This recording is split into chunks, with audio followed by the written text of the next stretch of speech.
Okay, so we are live. So, good morning, good afternoon, or good evening, based on wherever you're logging in from. Welcome to today's free session on acing reading comprehension. In fact, this is the first RC session that we are conducting this year, so it's a very auspicious day for me, technically. So, very happy to see very good participation here. I already see 100 folks here, and this number is going to increase in the next couple of minutes. Now, today's session is all about reading comprehension. First things first, let me introduce myself before anything else. My name is Harsha. I'm one of the verbal experts here at e-GMAT. I typically look at reading comprehension and critical reasoning. I will be one of your hosts for today. The other host is Shraddha. Shraddha is again one of the senior most verbal experts here at e-GMAT. She will be taking over the later portion of the session. We'll also have Rajat coming in towards the end of the session to address any questions or queries that you might have. More so from the GMAT preparation perspective. Also, we have Sandeep here with us. Now, Sandeep is a senior strategy expert. At any point of time during this session, if you have any doubts related to your GMAT preparation strategy, Sandeep is your guy. You post a question in the Q&A pod, Sandeep will help you out with that. Now, today's session is slightly application oriented and heavy. There's a little bit of theory that we'll cover, but it's mostly application oriented and it can be a little heavy. So in order to help you prepare for this, we had sent a couple of video lessons your way. Those of you who had subscribed for the session, you would have surely received this on your email. So these are the two sessions that you see on under the tab called video lessons. I hope you have gone through that, but even if you haven't gone through it, once you're done with the session, if you feel that you learned something that's added value to you, do consider checking these out. These are part of your free trial. You just have to log in, and these are resources that we provide for free. All right. And for those of you who are looking for what are those upcoming sessions that we have a couple lined up right now. Tomorrow is our number properties webinar. This is one of our most popular webinars at this point. And this is for all things divisibility and remainder.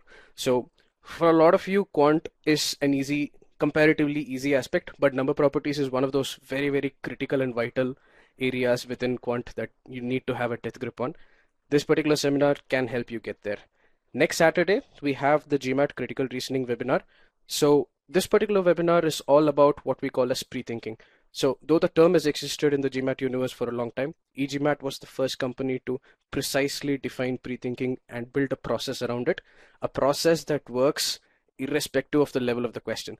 In fact, in this webinar, you will start by solving a one-line argument and build your way to the most complex type of CR arguments that we see on the GMAT. And it's a great session. For those of you who need a little bit of help with CR, this session is for you. With that, before we get into the session, let's understand the composition of today's batch. Let's understand you guys a little better. So the first question that you see on the screen right now is, when do you plan to take the GMAT? Make sure you fill that. Meanwhile, let me bring in one other poll, one other aspect that I need to understand.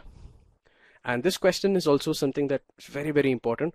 What is it that you're trying for? You're here on a Saturday. For a lot of you, it's evening. For a lot of you, it's early morning. You're here. What is the GMAT score that you're really trying for? So let's have some numbers around this. Meanwhile, let me start broadcasting this. All right. So let's look at the first data point. When do you plan to take the GMAT?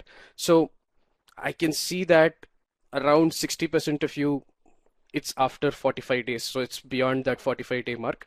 For those of you who are in this range, you have a lot of time to imbibe the processes that you learned today, and you guys can make sure that you can get this process working for you. But even for those of you, those 30% of you who are planning to write it within this 1 month, within the next 30 days, that's around 30% of you here. Even for you, the processes that you learned today, if you can apply it over even 15 to 20 passages, you will see an immediate improvement in your RC performance, guaranteed, if you do it well, right? So that's very interesting, very good to see this broad spectrum of people here.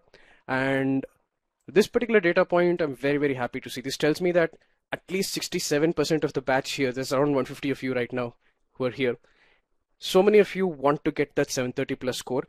At this point, the GMAT is still a very important exam. You need to get a good score to get into a good B school. So I'm very happy to see this level of ambition here.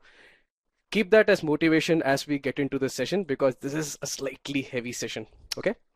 With that, let's move to the main presentation pane. And while this loads, I'm going to just give you some ground rules as to how to participate in this session. So The main presentation pane is where you should start seeing something called reading comprehension. You should see a black color slide. If you can see the slide, just give me 1 minute. Just to ensure that everything is visible for everybody. If you can see the slide, click on yes. You should see a black color slide, right? Perfect. So, quick rules of the room. Any question that you have at any point of time, whether it is related to reading comprehension subject matter or whether it's related to strategy, use the Q&A pod at the bottom. If you post a question there, one of us will get back to you on that. The short answer pod and any other pod that I introduce on the right of your screen, this is where you give me answers for questions that I ask you. There are around 160 of you here. The best way to get value from the course is value from the session is by participating. It's a completely low risk environment. Nobody is looking at who you are and what you're exactly putting in. So it's a low risk environment. Go crazy. That's the way you learn. All right. So very quickly, let's get into today's session. What are we going to cover today? Very quickly, within the first 5 minutes, I want to give you an introduction about e-GMAT, because for a lot of you, this is your first introduction to e-GMAT. So I'll take a couple of minutes to talk about the GMAT universe and where e-GMAT fits in. Then we are going to get to the core of the session. That's around 2 hours of time. And Rajat will be there at the end of the session to handle any questions that you have related to your GMAT prep. All right. Sahil, you will get a recording of the session. Please don't worry about that. Okay. So very quickly, one of the important aspects when you talk about the GMAT preparation universe, fundamentally there are two architectures as far as learning is concerned. One is called the book-based architecture, the other is called a private tutor-based architecture. So fundamentally the difference between these two architectures comes with regard to 2 points, if you ask me. The first point is the level of customization or personalization. The second point is the level of feedback. Needless to say, a private tutor-based approach gives you much more feedback points, and the course is also much more personalized to you. Every aspect is much more personalized. So how does this really matter? I'm going to explain using a very simple example. Now, if you are somebody who wants to write the GMAT and has a target score in mind, so 70% of us wanted 730 plus, right? You would probably start by creating some kind of a path or a study plan. Then you would go as per the study plan. You would start by learning concepts, then learn to apply the concepts, etc., etc. At every stage, a private tutor-based approach gives you more personalization. It's much more customized to you, and it will also give you more feedback points. It's like a private tutor is analyzing how you perform for each question that you solve and giving you feedback and giving you areas of suggestions. Okay, this is where you need to work. So one quick example to illustrate this concept and how this works. e-GMAT, of course, started with the intention of being initially better than the average private tutor. At this point, e-GMAT as a company is better than the average private tutor. Within the next couple of years, we are planning to be better than the best private tutor in the market. So we are getting there almost. So one quick example is that initial stage where you have to form some kind of a study plan. If you go for a bookish architecture, what happens is there is a course that's given to you, whether it's as a book or it's an audio visual. You go through the chapters, there are a couple of assessments thrown in. A lot of it is dependent on you to figure out where you're faltering, etc., etc. On the other hand, with a personalized approach, that's not how it works. Very first thing that you would do is we would make you take something called a Sigma X mock. The Sigma X mock is probably the closest approximation to the GMAT at this point. Once you take this, you have a very good idea about your starting abilities. So whether it is algebra or whether it is reading comprehension, at a subsection level, it's broken down. What is your starting ability based on the test? This enables us to build milestones and therefore build a proper study plan. So how does this work? You input your initial performance in your Sigma X mock. Then based on the target score, say if you want a 730 or a 750, based on the target score, the system calculates, the AI actually generates your target ability scores broken down to the subsectional level. Like say for example RC, you may need only 68%. You may not need to get 78 if you're able to get, you may not need to get 90th percentile if you're able to crack these other things at that required level. So that breaking down to a subsection level happens. So there is a current score where you currently stand, there is a target score at a sectional level, and based on inputs from you in terms of on a typical weekday, how much time can you spare, on a typical weekend, how much time can you spare, All those factors are built in into helping you build the study plan that is customized to you. All right. And this is just one example of how a private tutor-based architecture and a customized architecture like what we have can really help. So the question you have to ask is, does it translate to results? This is slightly dated in terms of data, but it tells a very good picture. Since the time GMAT Club started verifying reviews, we've had more reviews than every other person combined, every other player combined. Even if I look at the 700 plus scores, GMAT Club, as per GMAT Club's verified reviews, you can see that e-GMAT is right at the top. So e-GMAT accounts for at least 45% of all the GMAT partner scores, which are 700 plus. This is around at least 45% of it. And this is slightly dated. Now we are doing even better than at this point of time. So bottom line, this approach has worked. This level of personalization, it has worked for us. So if you like what you see in this session, do consider. All right. Now, you might want to learn from people who have been in your shoes. So one of the things that I really like about e-GMAT is the fact that you have this YouTube channel where you can hear actual student success stories, learn about what the students actually went through and figure out, okay, how did they do it and what can you learn from that which you can apply in your journey. All right. Do check out e-GMAT's YouTube channel. You'll see a lot of success stories. Do connect with Rajat on LinkedIn if you, I believe that it's very useful because Rajat is extremely well networked in the GMAT universe and therefore it's pretty useful. Now, a lot of you told me that you wanted to get 730 plus. Around 70% of us today wanted to get that 730 plus score. The logical question that you need to ask at this point is, hey, what does it translate to as far as your RC ability? And we actually have the answer to this question. If you want to get that kind of a score, you typically need to have a 90th percentile RC ability. What do we mean when we say 90th percentile RC ability? You are better than 90% of the test taking population in RC. Now, how does one achieve this? What does it take to achieve this? That's what we're gonna quickly discuss at this point of time. So we need to first understand your current RC approach, because the first step to improvement is self-diagnosis. So there are two aspects that I'm very, very interested in. All right, when it comes to RC approach, the first aspect is called the mindset factor. The second aspect is the method, the actual method that you follow. Now, when we are doing CR sessions or any of the quant sessions, we don't really talk about mindset. But with regard to RC, it's a very, very important and relevant question. So let me ask you a question at this point. In the yes no poll, how many of you enjoy RC? How many of you get excited when you see an RC passage? The minute you see an RC passage pop up on your screen, you're like, wow, this is going to be fun. How many of you have that kind of a sentiment towards RC?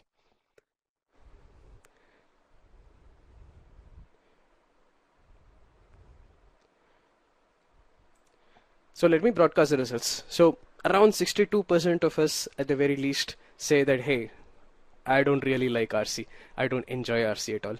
For a lot of you, RC might be something that's even boring, in fact. Now let me ask another question. I'm going to open this poll. For those of you who do not enjoy RC, who click no, what is it about RC that you don't enjoy? Why do you not like RC? What is your problem with reading comprehension? Let's just get that out. Boring text, okay. Having to read multiple times, too much info. Maintaining focus, yes. Length of the passages, yes. Complicated, all right. Too much jargon, yes. Terminology, length. Humanities passages, yes. I understand that. For those of you from an engineering background, I'm sure the aspect humanities passages are a bit of a problem. So I'm going to broadcast all these results, and I just want you to take a quick look at everything that's here, because this is all of us. This is around 170 of you here. This is what's the problem with RC for a lot of us. So if I had to summarize some of the things that I saw, problem with topic. Sometimes the topic is unfamiliar. You don't enjoy the topic.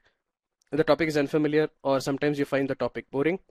You have a problem with the length of the passage. Sometimes there's complex sentences thrown in. Sometimes you have complex words, jargons, too very, very complicated words, very, very complicated, right? So you have all these problems with RC, and this mindset aspect is something that I'm going to discuss in another 5 minutes. The next aspect that we need to talk about, just hold on to these ideas. Now let's talk about your method. So typically when you talk about RC, there are three ways of doing RC. The first is the skim approach. You kind of skim through the passage quickly and then you go to the questions. And because you've skimmed, you have an idea, then you go back as and when required to the passage. That's the first approach. The second approach is the questions first approach. You pretty much go to the question and then go to the relevant portion of the passage. The third approach is the read passage, take time approach. You spend a little bit of time reading the passage initially. You're not skimming through, you're reading in detail, and then you go to the questions. Even in method 3, of course, once in a while, if necessary, you go back to the passage. So one important question at this point is, which of these methods is your current way of doing RC? Let's answer that in this particular poll that I've just brought in.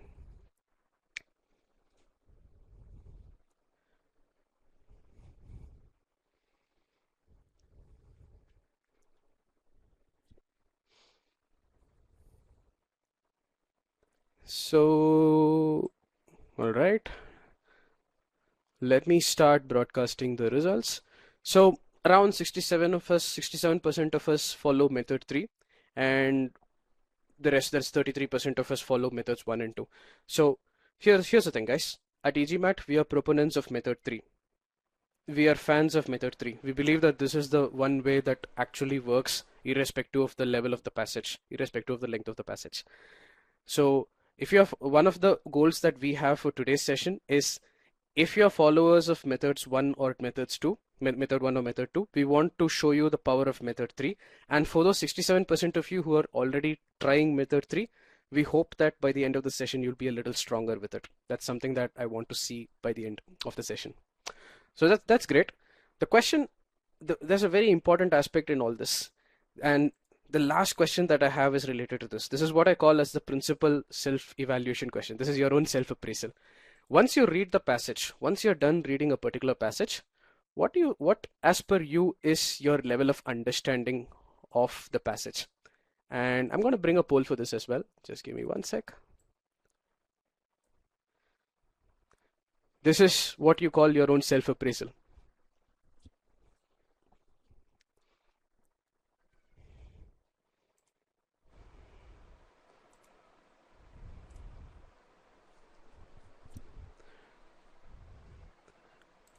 So around 50% of us are in that 50 to 75% bucket, and there's another 30% who are in the 75 to 90% bucket. So that seems to be the bulk of most of us here who are here today.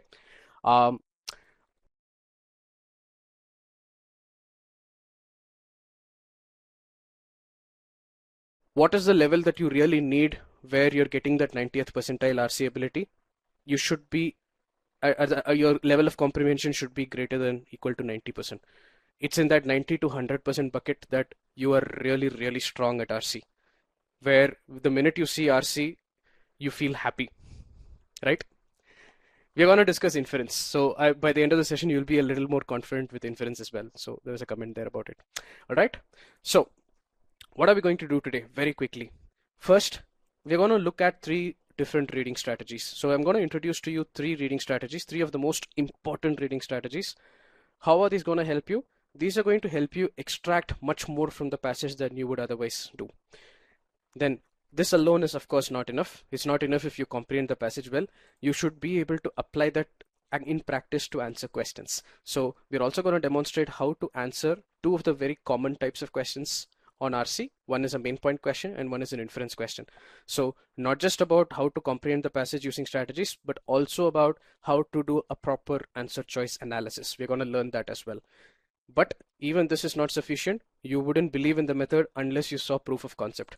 That's why we also have a step 3.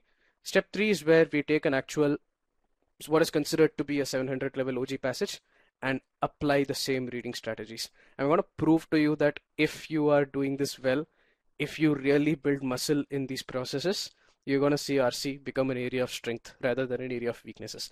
Once this is done, we're going to talk about how you should prepare for RC. All right. So now let's move to the next aspect.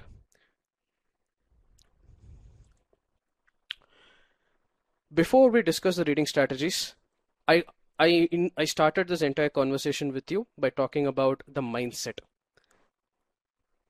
We don't talk about mindset in CR or SC for that matter, but in RC it's very important. Why? Because a lot of us have such a negative mindset heading into reading comprehension, right? We are worried about topic, either because it's unfamiliar or it's boring. We are worried about length. We are worried about complex words. We are worried about very complex sentences. These are just some of the negative aspects that are dragging us down. Think logically. If you are afraid of something, how well are you going to learn it? How well are you going to master it? If you have all these negative things floating around in your brain as far as a particular concept is concerned, do you really see yourself learning it well? The answer should be no, because that's how learning works. If you really want to master something, you have to start enjoying it, right? And the problem is a lot of us have all these concerns with regard to RC. Through this session, I'm going to show you that none of these things matter. The real aspect that you have to fix first is, I think my voice is coming through at this point. Just a quick check. Can you guys hear me? Let me, it's clear. Perfect. Maybe for a second it might have got through, but it's clear now. Yes. Thanks a lot for that.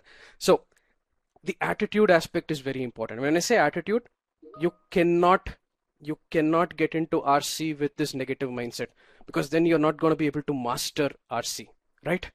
If you really want to master RC, you have to have what I call as the killer attitude towards RC. What does that mean? There is a point where it does not matter what the topic is. It does not matter how long or short the passage is. You don't care about complex words. You don't care how complex the sentences are. You are still going to be able to crack RC. And when you do this, what you'll see is, when you reach this point, you'll see that instead of worrying about RC, instead of RC being an area of concern, RC will become an area of strength for you. What I mean is, right now you're worried about RC, that, oh my God, if I get an RC passage that's going to screw me for 4 questions, 3 or 4 questions. Instead, it's going to be the other way. The minute you see RC, the minute you see an RC passage, you're going to think, oh my God, this is 4 questions on the trot that I'm going to get correctly, right?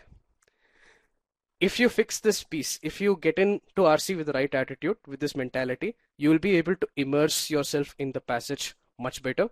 We're going to talk about visualization. Don't worry about that.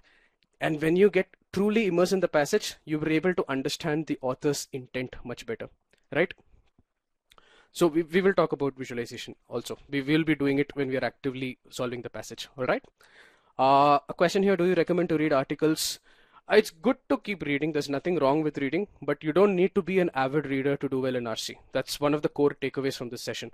It is good if you read, nothing wrong in reading per se. It's a good habit, but you don't have to be an avid reader who's reading like 5 magazines every day to do well in RC. That's something that we are gonna see today. All right. So I hope this attitude aspect is very clear. In anything that we teach you, you are not going to imbibe properly if you don't go into RC with that positive frame of mind. So I hope that from this point on, you have that positive frame of mind. RC is a lot of fun once you know how to crack it. And that's what we're going to teach you. All right. So now pay a lot of attention to this. Do pay a lot of attention to this point at this point, because we are going to discuss the theory. All the theory is in the next 5 minutes. After that, it's all practicals. What are those 3 reading strategies that we're going to discuss? Very, very quickly. The first reading strategy we're going to discuss is called sentence structure. It's all about understanding sentence structure. What exactly do we mean? Simply put, when you see your RC, when you typically see your RC passage, there are so many extra long sentences. There are complex, convoluted sentences that come in all the time. The one thing that you're going to learn today is how to break down these sentences into manageable chunks. My internet is working fine. Can you guys hear me? Just a very quick yes, no, if you can hear me fine. All right, it seems to be working fine. All right. Okay. Let's move on, guys.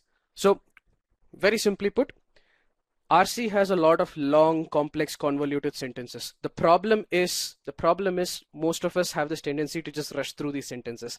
What I'm going to teach you today is how do we break down these long sentences into manageable pieces and understand piece by piece and extract the meaning from it. That's something we are going to learn today. That's the first reading strategy.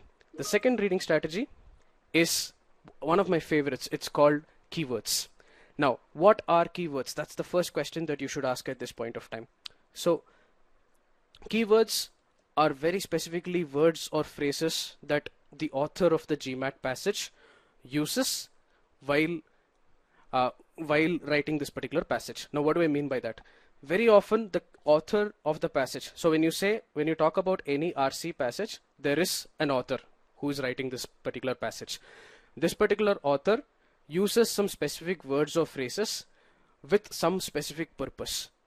If you can identify this word and if you can identify this particular purpose, you will be able to unlock the author's intent. You will be able to understand things very well. The good thing about these kinds of words is that these are not words that you or I are not familiar with. It's the words that you and I know. It will be words like moreover, however, etc., etc. Words that you know, words that I know, right? And if you can identify these words and ask the question, why is this word here? What is the author trying to do by putting this word here? You'll be able to extract the meaning much better. I'll give you a very quick example. This is our first exercise for the day, right? Let me bring in this particular example. Here's a question for you. This is the passage. What you see on the screen is the passage. Work from home has improved employee productivity. And then you see this one word, however. The question I have for you is, what will logically follow? Exactly. See, the minute I highlight that word in bold, all of you are able to get the correct answer. Something in contrast, some kind of a change in direction, right? Everybody, around 180 of you are here. I'm pretty sure 180 of you are telling me the correct answer here, that hey, some kind of a contrast is going to follow, some change of direction is happening. Or in other words, the author told you something positive about work from home. Now you will see something negative. For all you know, it will be, however, work from home has led to much more employee stress. It's in the negative direction, something bad about work from home. Here's the point. Typically, when a lot of us are reading these RC passages, you don't pay attention to a word like however. What I want you to do from now on is start paying attention to this word. The minute you pay attention to this word, even if the following sentence was super complex, imagine you had a very, very complex sentence here, which is very hard to understand. Even if it was very hard to understand, because you understood what this word is doing here, you can understand the intent of the author. However complex a sentence is, end of the day, it's a contrast, something bad about work from home. You will still be able to unlock that intent. That is the power of predicting using keywords. The third reading strategy that we are going to introduce today is one of my favorites. It's again a very important one. This is called summarization. So any of you who are students of e-GMAT, we of course always tell you that you should be summarizing after every paragraph and you should be summarizing at the end of the passage.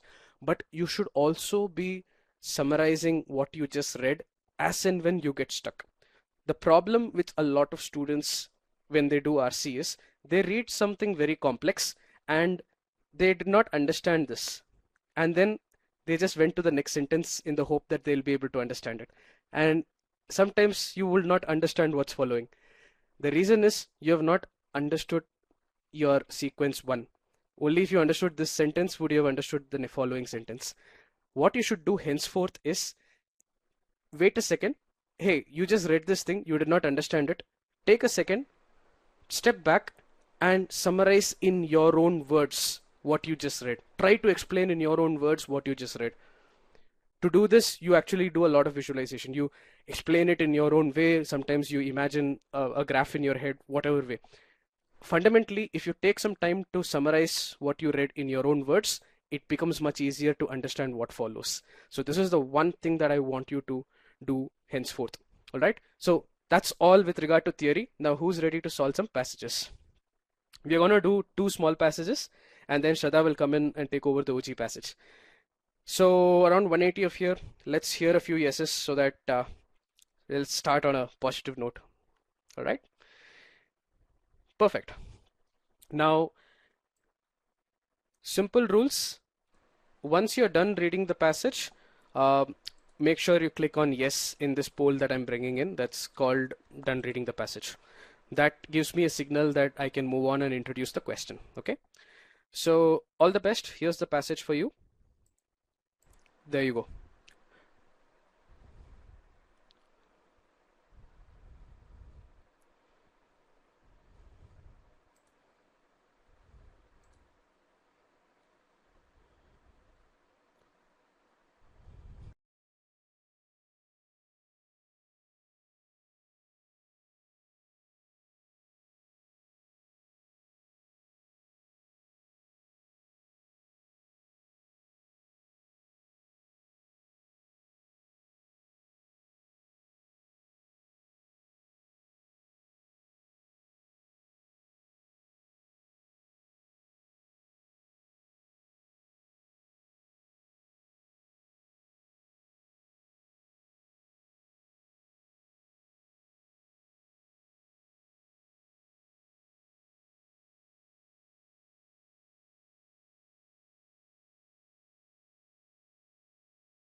I can see that most of you are done reading the passage. What I'm going to do is I'm going to bring in the passage as a note right here. It's on the bottom of your screen at this point. Um, if at any point you want to refer to the passage, it's right here. All right. What I'm going to do now is introduce the question. All right. So one thing we are going to do today is use this button called still solving. So this way, I'm not going to time you folks. You guys are going to time yourself. So I don't want to put any kind of time pressure on you. So all of you who are here, who are participating, just click on still solving. That way, as you choose your chosen choice, I know when to move on and when to take the discussion forward. All right.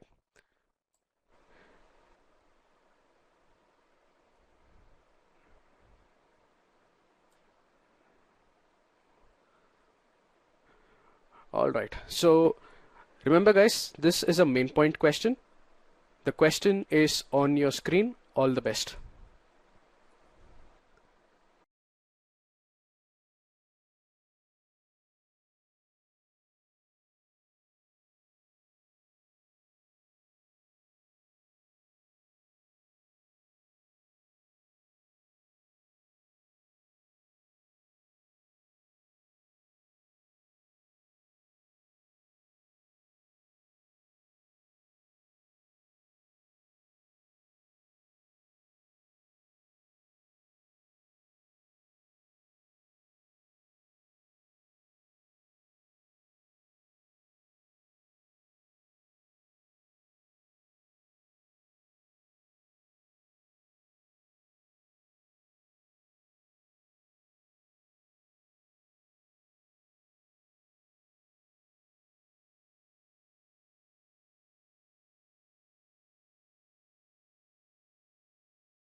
All right, a lot of you are done. Let's take another 10 seconds.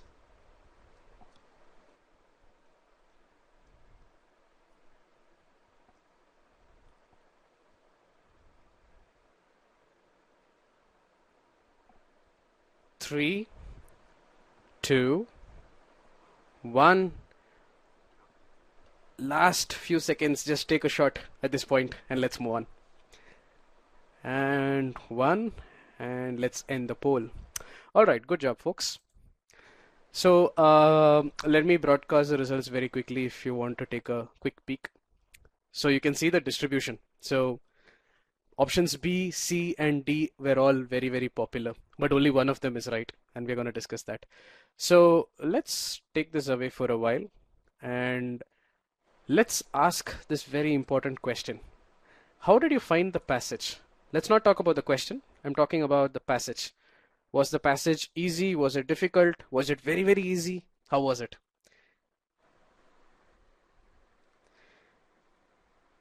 So a couple of simples, complex, difficult, jargon, complicated vocab, medium difficulty, complex words, hard to understand, new words and concepts introduced.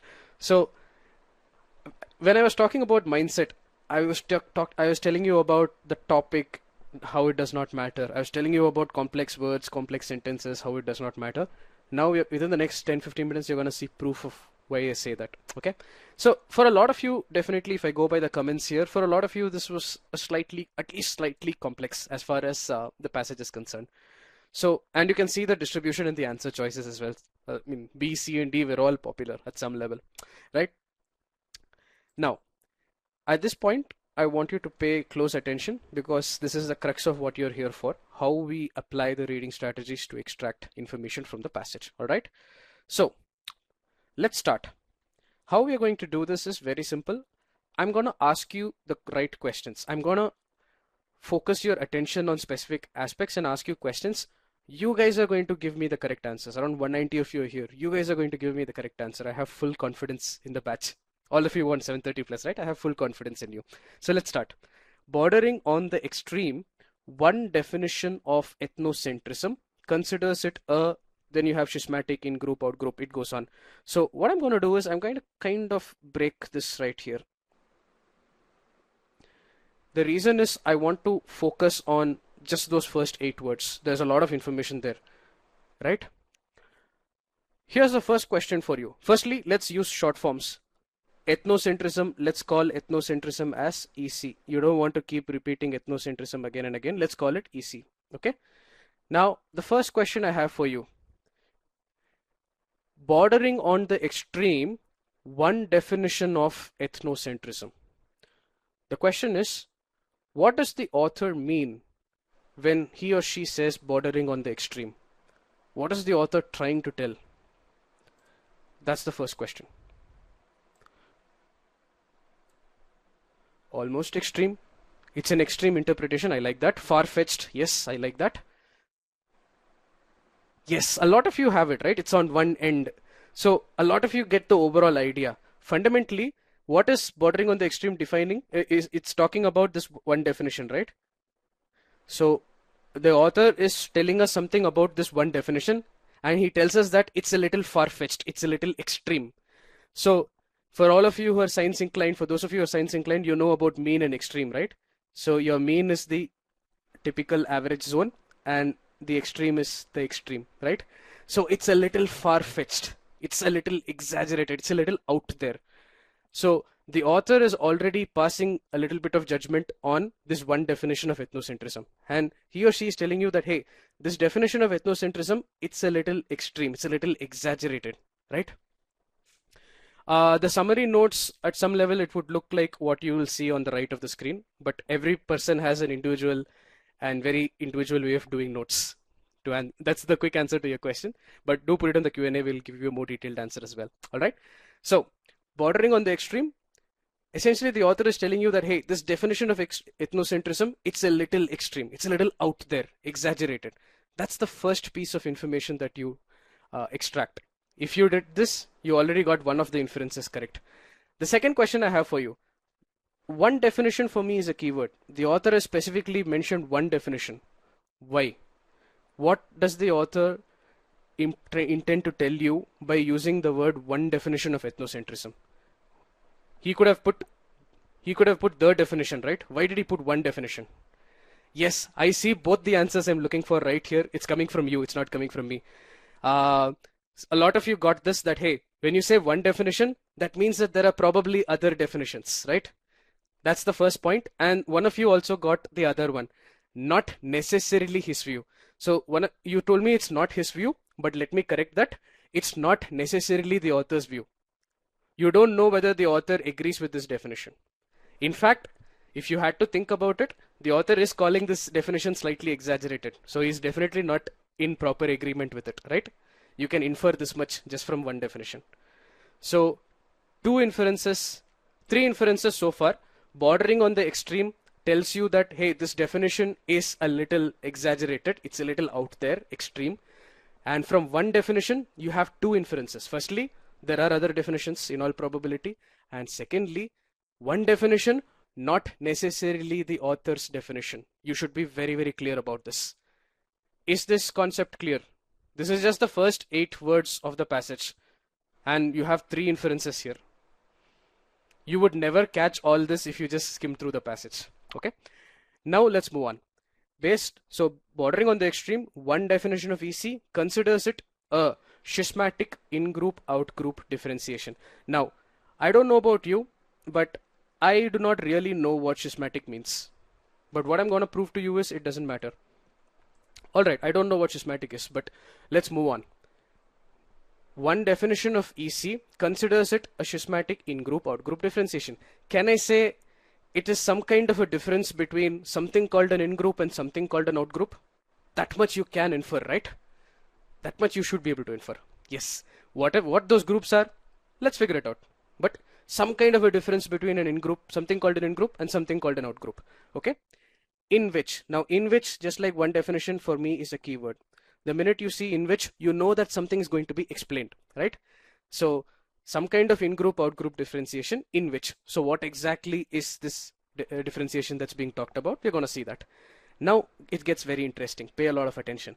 In which internal cohesion, relative peace, solidarity, loyalty, and devotion to the in-group. That's a lot of text.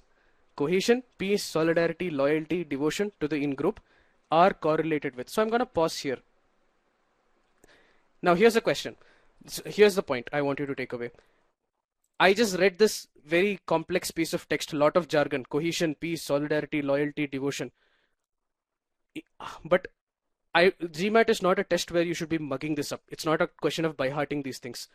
You should be able to understand what it actually means. So the question I have for you is, who can summarize this in your own words? Internal cohesion, relative peace, solidarity, loyalty, devotion to the in-group. It's not characteristics of the in-group. It's not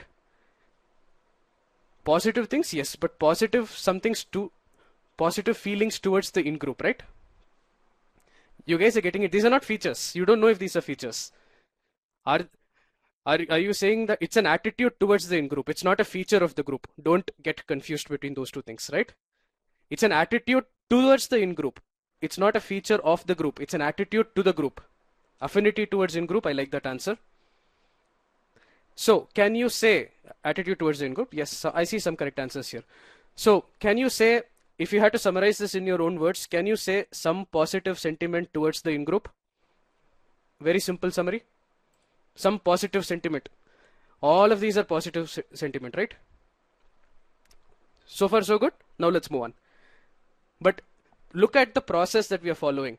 I saw that all those words put together, I had to summarize it in my own words so that I can keep that information in my brain. Then I can follow what's happening next. So all positive feelings towards the in-group are correlated with. Again, a beautiful keyword. Question for you. What does correlation mean? What is a correlation? Exactly. All of you know the answer. It could be a causality, but we don't know. But it's definitely some kind of a linkage. There is a relationship or there is a link between A and B. If A is correlated with B, that means A is somehow linked to B. There is some relationship between A and B. X is related to Y. It's a very good way of saying that.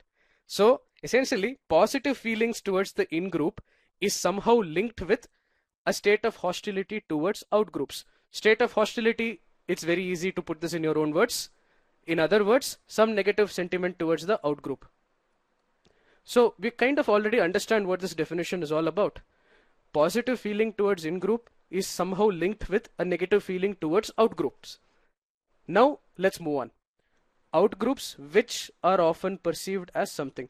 The minute you see these words like that, which, you always have to ask the question, take a quick second and ask the question, what is this which referring to? So what is which referring to here? You just have to ensure that you get that right when you are exactly out-group. All of you got this, right? So out-groups, these out-groups are often perceived as subhuman. Now, even if you come from a background where you have no idea what ethnocentrism is, the minute you see the word subhuman, it tells you something. It tells you that when we are talking about in-group and out-group, we are not talking about a group of potatoes or tomatoes. We are talking about groups of people. Because the out-group is perceived as subhuman, not exactly human, less than human, exactly. So the out-group is perceived as subhuman, it's perceived as evil. Very simple. So fundamentally, we just went slow, we broke down, we focused on keywords, we summarized, and we kind of understood everything that is to be understood about this passage. So fundamentally, if you have done everything that we did now, what is the meaning of schismatic? Honestly, at this point, I don't care, right? I understood everything in the passage. If there's a question on schismatic, we'll see it. That's the key lesson I want you to take away. I actually know what the meaning of schismatic is, but in reality it does not matter. You still got the essence of the passage, right? That's what I want you to take away. So if you followed the discussion that we had till now, there are these three pieces of information that you should have got, right? Firstly, the author has presented one definition of EC, not necessarily the definition he or she agrees with. In fact, the author believes that this definition is a little exaggerated. In all probability, it does not really agree with it, right? Not necessarily the author's definition is an inference that you should have drawn. You would have drawn it if you had paid attention to the keyword one definition. Number two, you should have figured out based on bordering on the extreme that as per the author, this definition is a little exaggerated, right? And number three, if you got confused by this entire complex convoluted piece of text, that means that you may not have summarized it. The simple summary is, hey, there are two things that are correlated. Love or positive sentiment towards your own people versus it's somehow correlated or linked with hate for outside people, out group. Is this clear? All aspects of this particular passage are now clear. This is how you crack RC. If you are able to do this, you will find that RC not only becomes enjoyable, it becomes easy. This is not the summary. This is not the overall summary. How will we manage? Don't worry. We are going to talk. If you are worried about time, we are going to have a discussion about time. Rajat will actually give you examples with regard, anecdotal evidence with regard to time. But here's a question I have for you at this point, and it's a very important question. Out of these three items that you see here, which of these items were you not able to understand? There are 3 points here, right? If you got all, be very proud and click on got all, because not everybody gets that. Because this is not an easy passage. That's the thing. By GMAT standards, this is not this particular one sentence paragraph. It's not easy at all.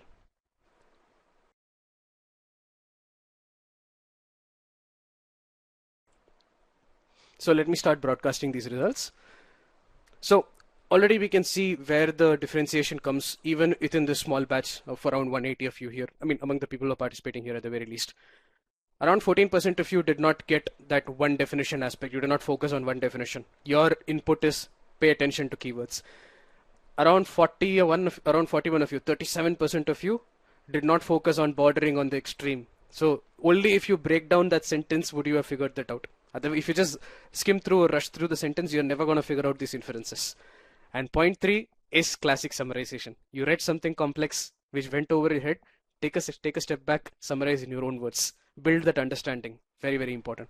So this is actually granular feedback for you. You know what you are able to do, you would know what you are not able to do.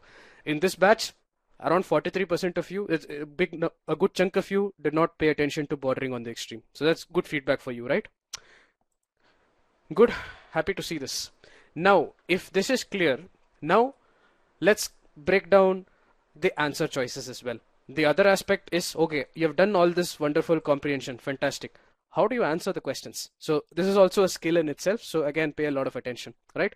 So the question is very straightforward. What is the main purpose of the author behind writing this paragraph? So in other words, what is the main point, right? Here's the point.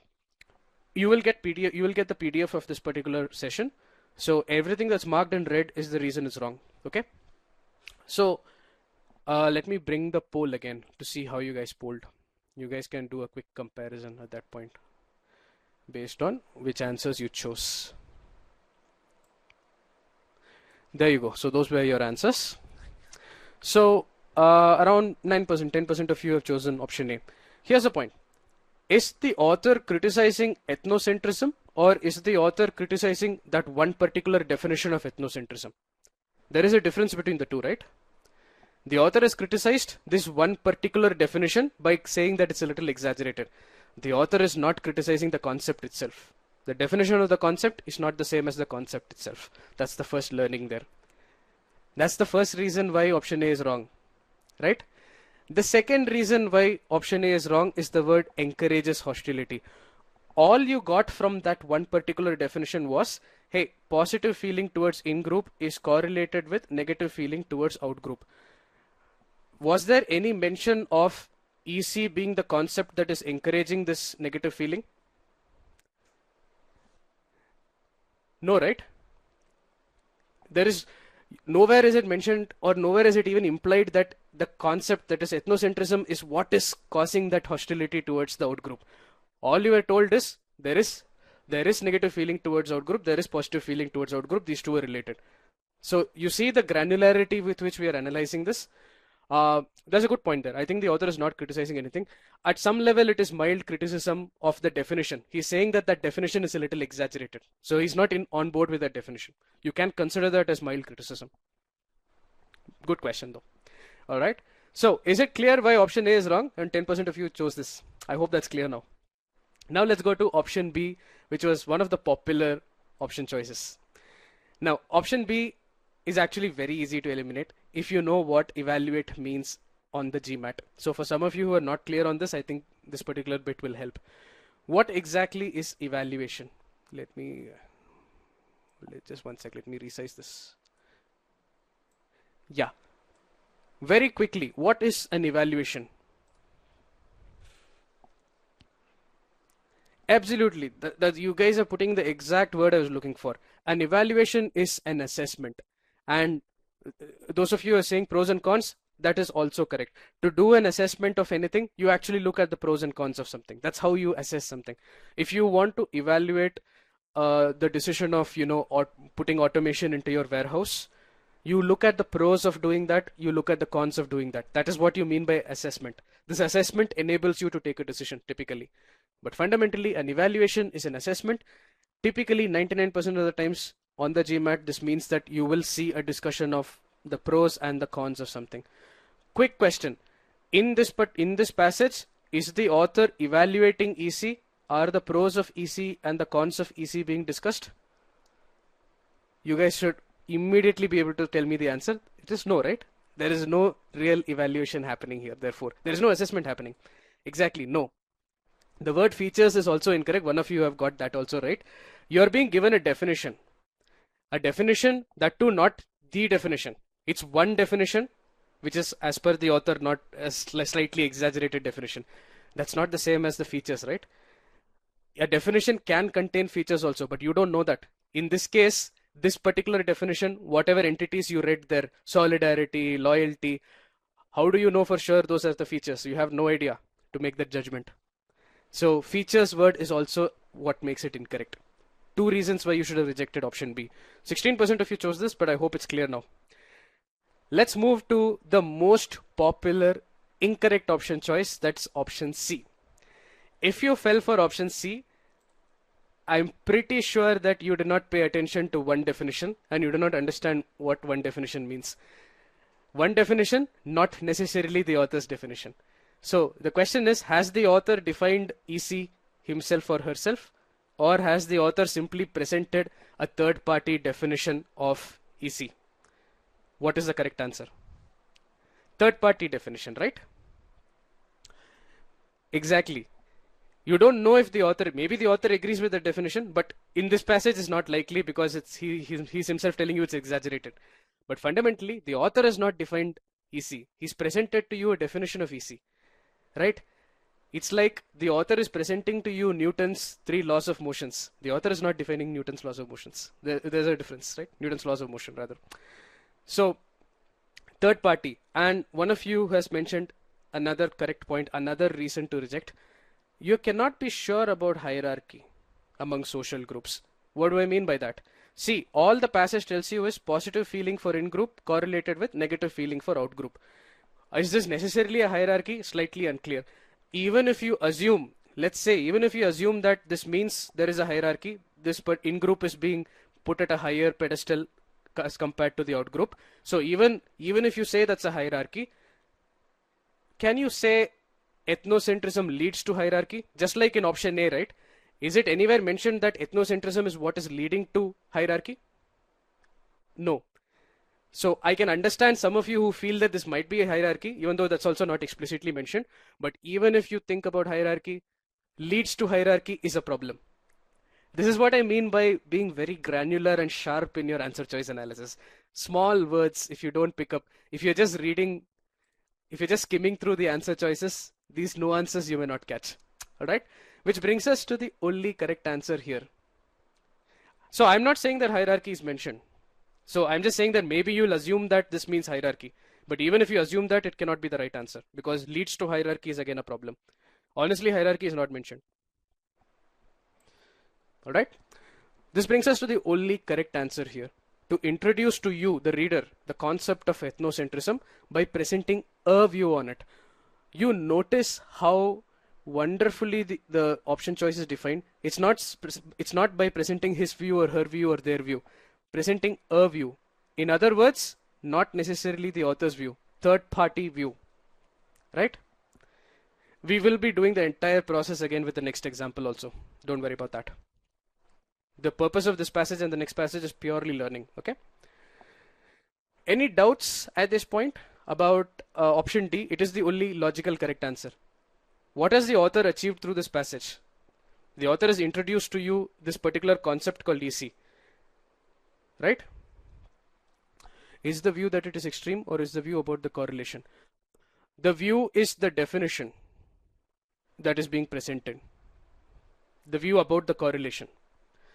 That is a third party view. The view that is extreme, that is the author's opinion. So here a view means the third party definition that is being presented to you, which the author doesn't completely agree with. But by presenting it to you, he or she has actually introduced you to this thing called ethnocentrism. Now you know that there is something called ethnocentrism, though you did not get a proper definition. Perfect. So this is what RC is all about. Some key learnings before we get into the next point, right? What do you not need to ace GMAT RC? Come back to the mindset aspects that I discussed with you. How many of you come from that background? How many of you come from that background where you already know what is ethnocentrism? This is not a full-length passage to answer your question. For most of us, we don't come from a background where we know what EC is. Did the topic matter? This is a humanities topic. Did the topic matter? The answer is no. When I talk about mindset, this is what I mean. Topic does not matter. You are still able to comprehend everything necessary to crack the passage. This was a humanities example. The passage that you're going to solve, that will be a science example. The OG passage that you will solve. You're going to see that the topic absolutely does not matter. Other aspects. You guys might have realized this entire passage was just one complex sentence. Did it matter? We broke it down piece by piece and assimilated the meaning, right? And we were able to do that successfully. Enough to understand everything that needs to be understood. And by the way, most of us, at least some of us, still do not know what schismatic really means, right? All I'm saying is, why does this word schismatic not matter here? Because the GMAT is not meant to be a vocabulary test. It's not meant to be a vocabulary test. It's meant to be a test of logical ability. So if there are complex words, if it is important to figure out the meaning, somewhere you will be able to infer the meaning of it, or you are not even going to be tested on it. So don't get freaked out when you see words that you don't understand. It's part and parcel of the RC game. That's a very important learning for you. Don't be afraid of complex sentences. You can easily break them down and understand it. Don't be afraid of complex words. You will always have some word you don't understand, right? And don't be afraid of topic. It does not matter what topic, okay? Any irrelevant word not mentioned. If the meaning, it doesn't, you have to be very careful. You could have a word that is not mentioned in the passage, but in terms of meaning, it could still communicate something from the passage. So you have to be razor sharp in your analysis. It's not just about whether something is mentioned, okay? Like hierarchy. There could be a hierarchy also. Should we write down the summary while reading a passage? We advise it, at least in the initial stages. As you learn, as you get better at these muscles, as you build these muscles further, you will see that your need to write down notes gets minimized over a period of time. But initially, it's very, very good to do that. All right. So what do you actually need? The kind of reading that we just did. Remember, take a step back and think about our approach here. We weren't reading it like a storybook, right? We were breaking it down. We were making inferences as we were reading it. This is a very active and engaged kind of reading which you need to do. And that's something you need to keep in mind. That's how you actually read. Okay? So break down those sentences. That's what we did. Sentence structure, focus on keywords, summarize, as and when required. You do all this, you're going to see RC work like magic for you, right? So this is definitely an 8 in terms of difficulty. From 3 words in the passage, we got 3 inferences. Is it realistic? Absolutely. I wouldn't be here talking about this if we did not find success doing this. So you you you're gonna see once you solve the big passage, you're gonna see that in action. All right. So who's ready for passage 2? Now it's time for the second passage. This is also a humanities passage. Our approach will be exactly the same. Okay. So once you're done reading the passage, click on done reading the passage. And this time your question will be an inference question. Mind you, be careful. All the best.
Alright, so I see a good number of you are done reading the passage. So as always, the passage is always there for your reference at the bottom if you need it.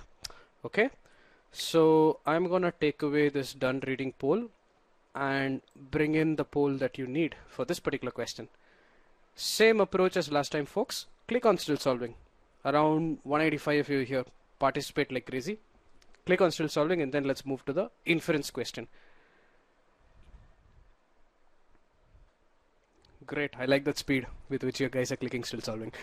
Alright, so here's the question. All the best. Remember, it's an inference question. Going to be very illustrative in terms of learnings. All the best.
All right, folks, most of you are done. Let's take another 10 to 15 seconds.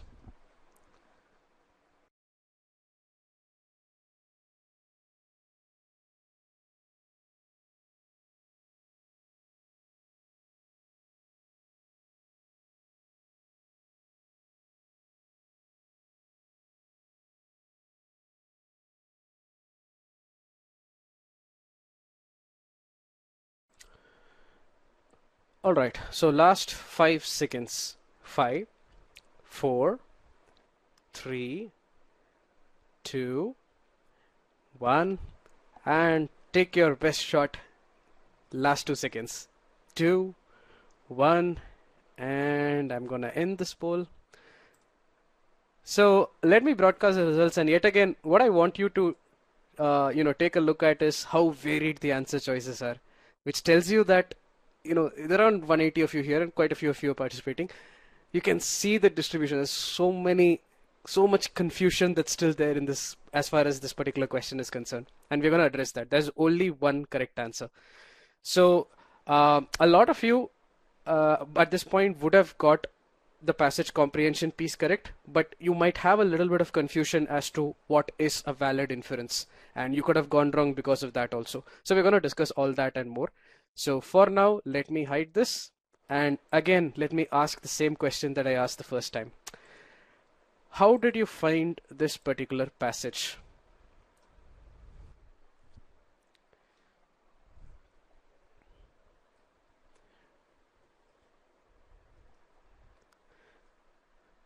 Little easier, I like that. Medium, difficult, very hard, complex, blah. So I understand blah also.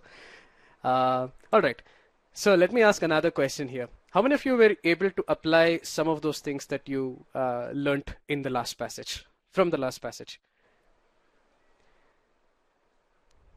Good to see that. Good to see that. Means that the group overall is learning. That's great.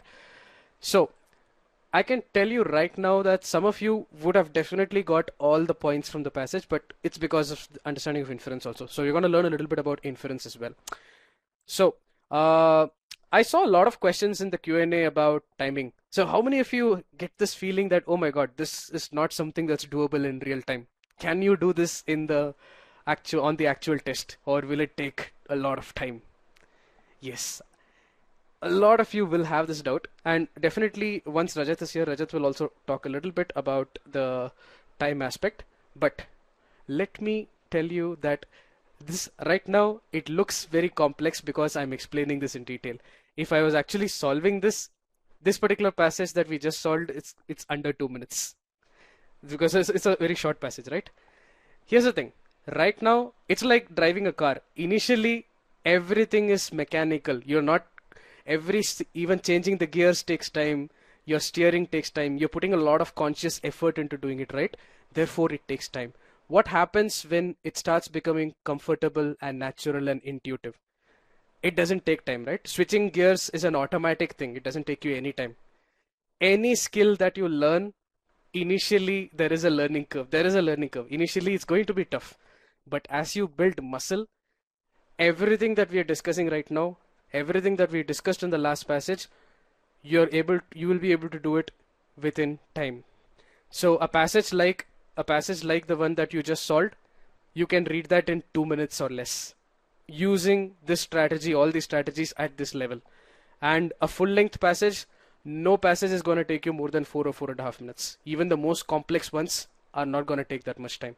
So just putting it out there, we will discuss time in more detail, but for now, when you're learning a skill, don't worry about time. That's the only thing that I'll ask you to remember. Is that clear? For now, when you're learning a skill, don't worry about time. It takes time to learn everything. Anything you learn, it takes time.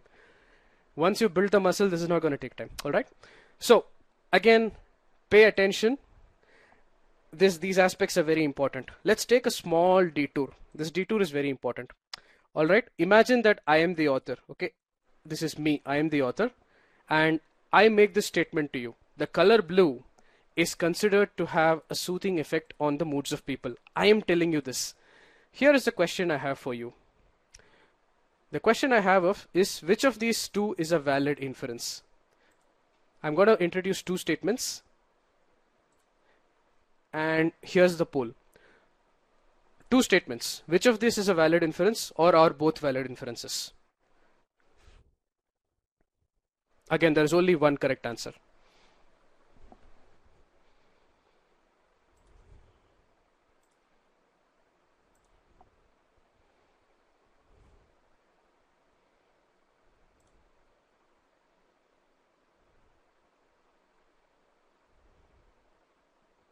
So let me broadcast the results because it's already fairly indicative. So around 75% of 75% of us tell me that only statement 1 can be inferred. That means the remaining 24% of us believe that either both can be inferred or only 2 can be inferred. The correct answer is only statement 1 can be inferred. Now, here is an important aspect about inference. What is an inference? An inference is that which is definitely true as per the author of the passage. As far as RC is concerned, the author is the king or queen. If the author does not believe that to be true, it cannot be a valid inference. Now, what does it mean? I, as the author, told you the color blue is considered to have a soothing effect. Here's the problem with it. You don't know whether I belong to this group of people who consider blue to have a soothing effect. All you can take away from the statement is, hey, there are some people at least who consider blue to have a soothing effect on the moods of people. You're not sure, not necessarily the author. You're not 100% sure whether I belong to this group of people who consider blue to have a soothing effect on people. And therefore, while you can infer statement 1, you cannot infer statement 2. It doesn't have to say some people. Point is, there are some people, I don't know, it could be just one person or it could be a good number of people, like 40%, 60% of people. All you know is there are people. There exist some people. Some could be any number from 1 to all. The problem is you don't know whether the author believes this to be true, right? The author only finds it to be true that there are people who consider blue to have a soothing effect. The author is not telling you that the color blue is soothing, right? Again, I will repeat this because I think some of you are still a little hazy about this. Fundamentally, when you see the word considered to be true, you have to ask the question, who is doing this consideration? I did not tell you that the color blue has a soothing effect on the moods of people. I am the author. I only told you that, hey, there is this consideration that the color blue has a soothing effect on the moods of people. The question you have to ask is, who is doing this consideration? Can you be 100% sure that the author also considers blue to have a soothing effect on the moods of people? Is this concept coming through? It's a very important point. Because some of you actually lost the plot right here. So think about it. If I am the author, I want to tell you that blue has a soothing effect. I'm not going to write it this way. I will write it this way. I am the author. I am telling you the color blue has a soothing effect on the moods of people. Here, there is no ambiguity, right? You are 100% sure that the author believes blue to have a soothing effect on the moods of people. Whereas in the last statement, you are not 100% sure whether the author also considers blue to have a soothing effect. All you know is there is this consideration somewhere. There are some people somewhere at least who believe that blue is soothing. In the second case, it would be a consideration. You can say with confidence that the color blue definitely has a soothing effect, right? Very good question. Do we always align the truth to be with author's view? In all your typical GMAT inference questions, like what can be inferred from the passage, it means what is true as per the author. What does the author believe to be true? Yes, the GMAT RC passage is written by this particular person called author. If the author does not believe it to be true, and if you're not 100% sure that the author believes something to be true, it cannot be a valid inference. I hope that is clear. Very important learning for you. Okay, we are in the author's shoes. The author is the king or queen. Very important learning. If this detour was clear, now let's come and attack this passage. And again, pay close attention because this is where your learning will come from. Ethnocentrism, let's again call it EC for short, and its canonical variants. Okay, who knows the meaning of canonical?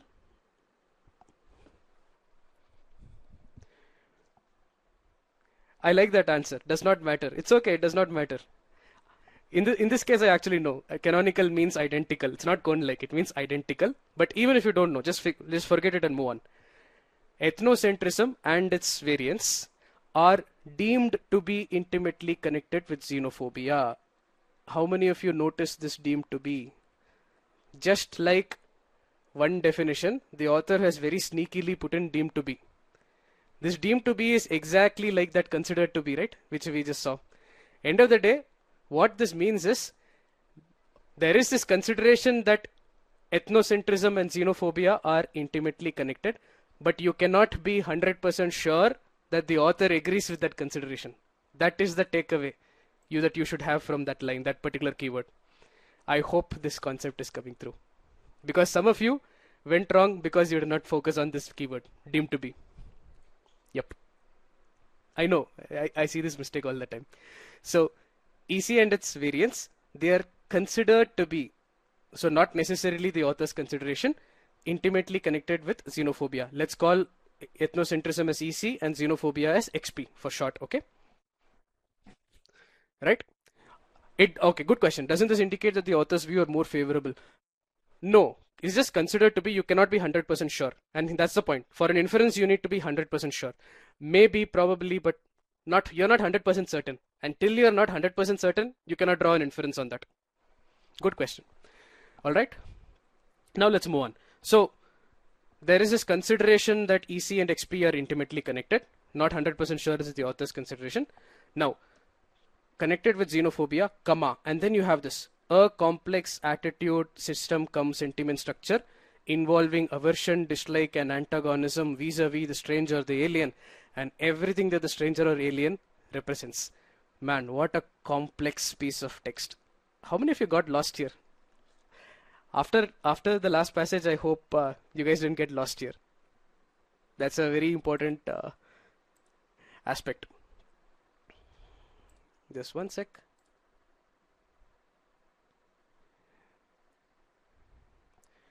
Just give me 1 minute, guys. Something seems to be off for me. Can you hear me? Just let's do a very quick sound check. Can you guys hear me? Perfect. Yeah, I think I might have got lost for a second. All right. So fundamentally, what are you seeing here? A complex attitude system cum sentiment structure involving aversion, dislike. Such a complex thing.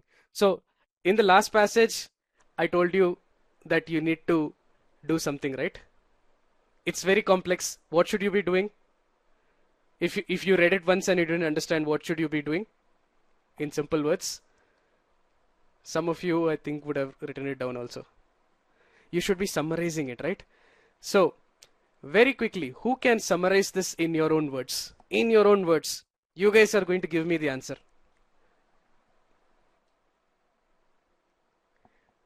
Perfect. I got both the meanings I was looking for. Definition of xenophobia, correct.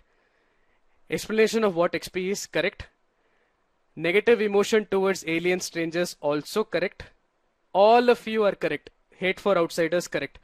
All of you got this. As far as I'm concerned, I was so confident in your abilities that I had already written this down. Some kind of negative feeling towards the aliens. This is what you should be doing for this kind of a passage, right? You summarized this wonderfully complex piece and you told me, hey, this is nothing but negative feeling or, hate, dislike towards the foreigner, stranger, alien, whatever. Fear of outsiders, absolutely. Classic xenophobia, right? Now here's the question I have for you. Now this is a very important question. Pay attention. You guys told me that this is a definition of XP. Now tell me, does the author agree with this definition? Yes or no?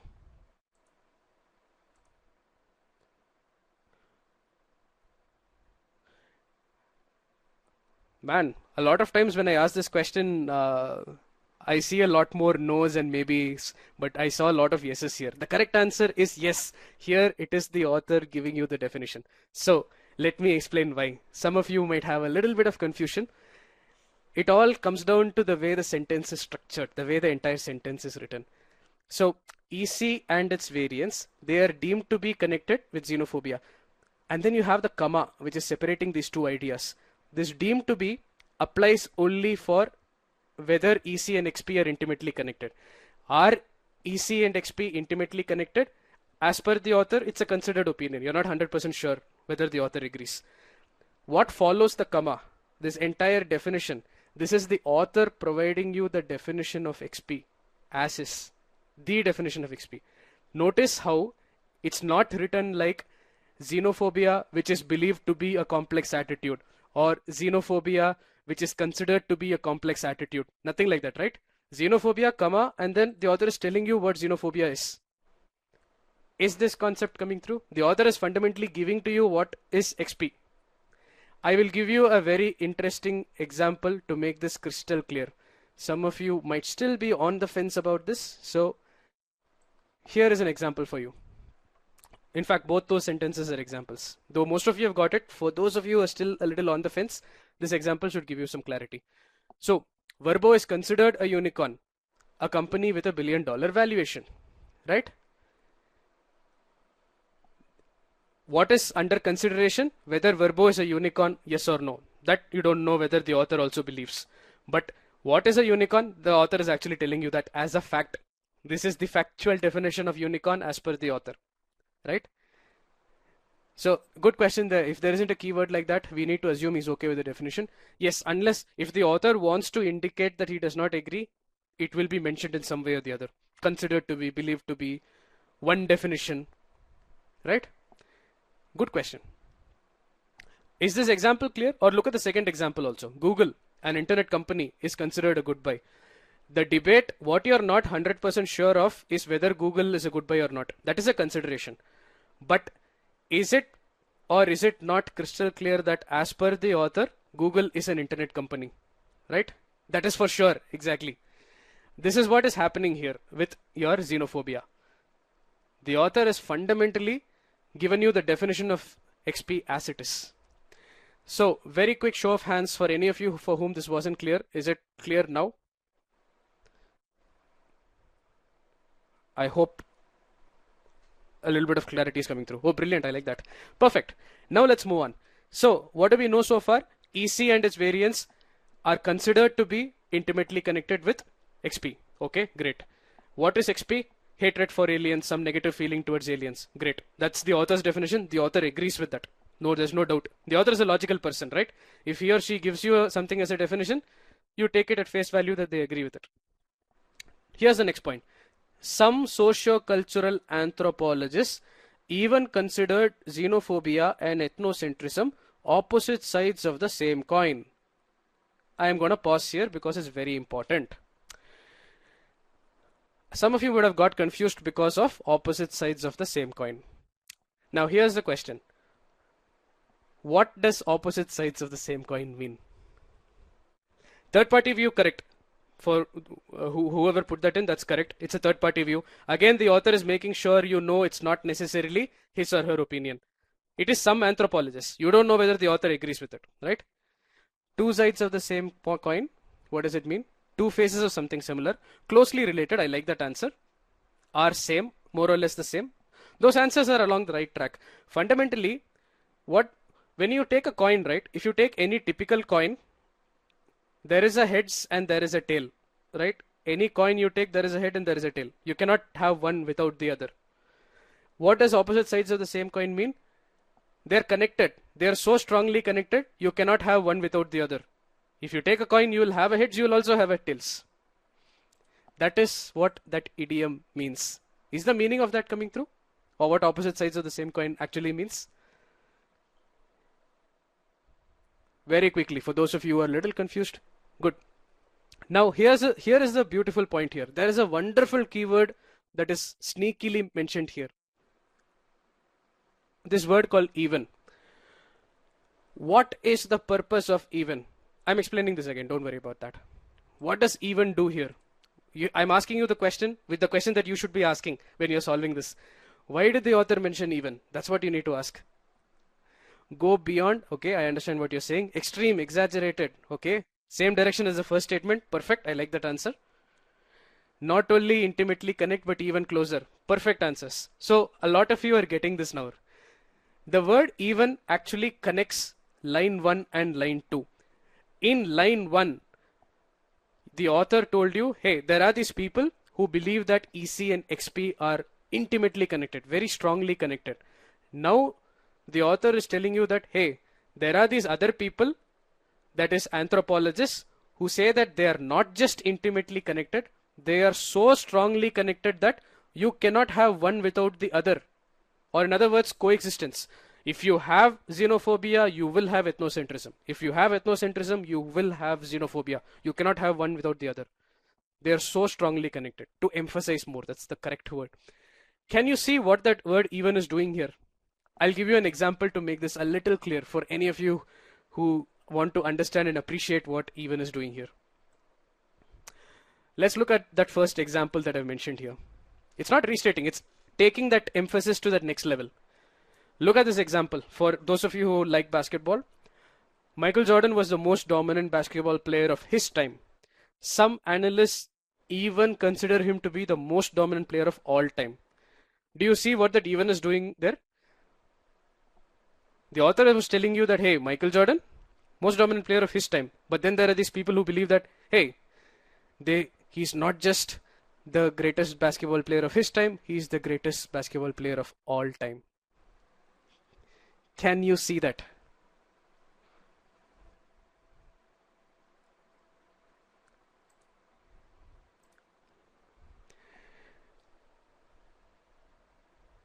Strengthening the above mentioned view. Okay, so the even is very clear. Let's have a quick yes if even is clear. It's a very beautiful keyword that is just hiding in the shadows for you. So now this you kind of cracked open the entire passage. So there are some people who believe that EC and XP are intimately connected. There are these other, what is XP? XP is fundamentally negative feeling towards the foreigner or alien. Then there are these other people, anthropologists, who come in and say, hey, EC and XP are not just intimately connected, they are so strongly connected that you cannot have one without the other. If you have one, you have to have the other. They're that connected. That's what that even is doing there. And then finally coming to the last section, you have this keyword but. But means a contrast, just like however. So somebody told you that EC and XP are very, very strongly connected, but implies that you can practically predict that it's not that strong a connection also, not that much of a connection also. And that's what you see, right? But a few voices have cautioned that this need not be the case. So passage clear? This is how you crack apart RC passages. A few is also some, technically. There's not too much of a difference there. Very technically speaking, some is at least one. Few would mean at more than one. That's the only difference, right? But otherwise, I think the meaning is clear. Good, I like that, yes. Now, fundamentally, if you understood everything here, these are the 4 points that you should have understood. Firstly, the author, point 2 is what the author started with. Hey, there is this consideration that EC and XP, I'm going to explain that. There is this consideration that EC and XP are intimately connected. Then the author has practically defined XP for you. It is the one thing here that the author agrees with. You know 100% sure the author agrees with. What is XP? Hatred for the foreigner, alien, stranger, etc. Now, some other people come in, anthropologists come in and say they are not just connected, they are so strongly connected that they are practically opposite sides of the same coin. They even considered it to be opposite sides of the same coin, meaning they are not just intimately connected, they are so strongly connected that you cannot have one without the other. Coexistence, that's what we call it. And then there are these other people who say it's not that strong a connection also. This is the crux of the passage. So just like last time, I have the same question for you. What were you able to crack? What were you not able to crack in this particular passage? So let me bring that poll.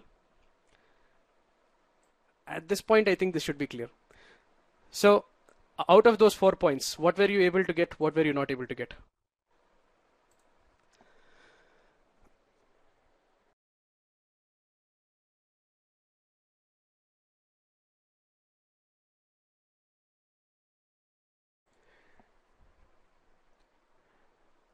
Because if you understand what you are not able to do, that's where your learning comes from.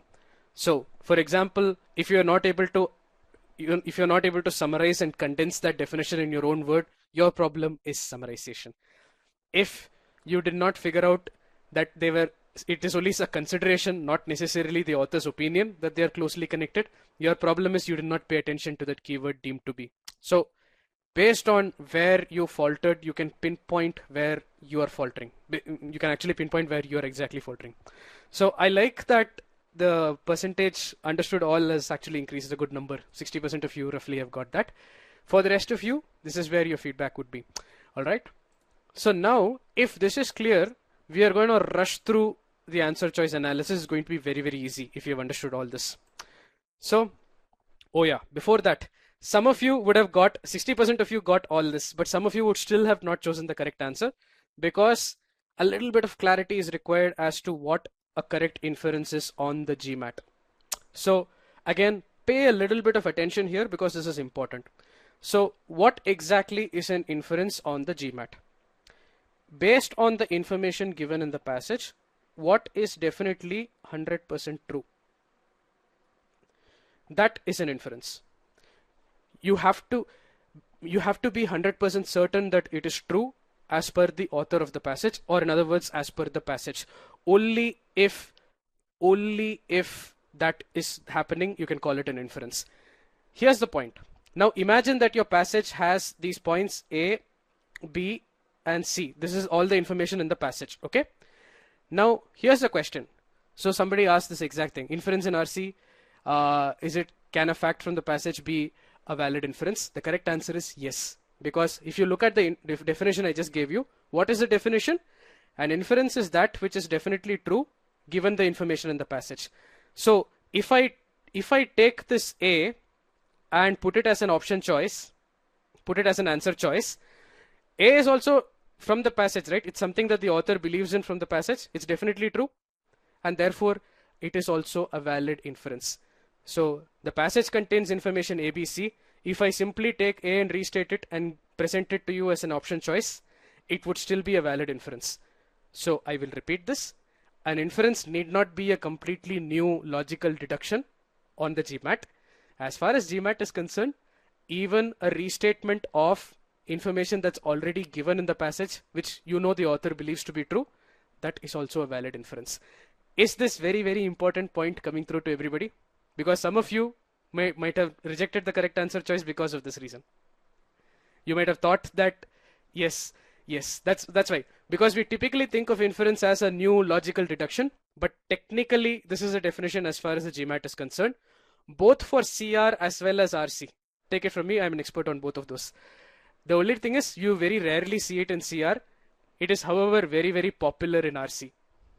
So you have to be very careful of this point in RC. I'm going to give you a very quick CR kind of example for this. Right? The first statement is the actual statement. Ron is the fastest runner in his class. So the first two, the subsequent two statements, they're both valid inferences, right? John, who is Ron's classmate, is a slower runner than Ron. Obviously, that's a valid inference, and it's a new deduced point. But look at that last sentence. If Ron is the fastest runner in his class, another way of stating the same information is nobody in Ron's class is running faster than him. If you see this in CR, even in CR, this would be a valid inference. Okay? Restatement of given information is also a valid inference, provided in the passage it is something the author believes in. Just because it is stated, it need not be true. Unless you know the author believes it, it need not be true. Okay? So everything here is clear. Very important point as far as inference is concerned. So to summarize, an inference is that which is 100% definitely true if the information given is considered true. So an inference is always from the point of view of the author. In other words, unless the question is asking you for scholars inference, scientist inference, third party inference, the question which is being asked in your typical inference is what can be inferred based on the passage. This has to be something that the author believes to be true. If you are not 100% sure that the author believes that to be true, it cannot be a valid inference. Right? Very important learning. If this is clear, now we are going to rush through these options in no time. You're going to see how easily you can reject every single incorrect choice within 5 seconds. Let's start. Let me first bring in your poll. If you guys want to do a quick check on how popular each and every question was. So here is the poll again. I think I'm already broadcasting the results. Yes. So option A was chosen by 15% of you, but it's immediately eliminatable. Why? Xenophobia and ethnocentrism are different facets of the same concept. You're looking for an inference from the passage, which means 100% you have to be sure the author believes in it. Who is saying different facets of the same concept? This is practically nothing but opposite sides of the same coin. But who is saying this? Is it the author or is it some socio-cultural anthropologist? Very quick answer. That's the reason why it's wrong. It is those anthropologists who are saying this, right? Not the author. Exactly. So, therefore, you cannot 100% be sure the author agrees with this. Therefore, easy to reject. Within 5 seconds, you'll reject this. The minute you read this, you can reject this. The same thing with option B, which is the most popular incorrect option choice. 24% of you have chosen option B, but it is also straight up incorrect. It's not because of the word some, it's because of the word anthropologist. It's not necessarily the author, right? It is some random anthropologist. You don't know whether the author agrees with it. It's as simple as that. Now coming to option B. The canonical variants of EC are closely connected with xenophobia. If you fell for this, you did not pay attention to deemed to be, or you did not understand the true meaning of deemed to be. Who says this? You're not 100% sure whether the author agrees with this, right? It's a considered opinion, deemed opinion. So with the clarity that you have now, rejecting this answer choice should take you less than 5 seconds. Anybody has a doubt on option B at this point? Very quick yes, no, so that I can move on. Perfect. Very clear, right? Once you do this level of analysis, for those of you who are wondering where the time saving will come, spend the time upfront reading the passage. What you are going to see is rejecting these kinds of answer choice will take you no time at all. Right? Now come to option C. A lot of you may have rejected option C because you thought EC and XP are connected to each other. But the real reason is because you don't know what is the author's view in all this. That's the real reason you reject it.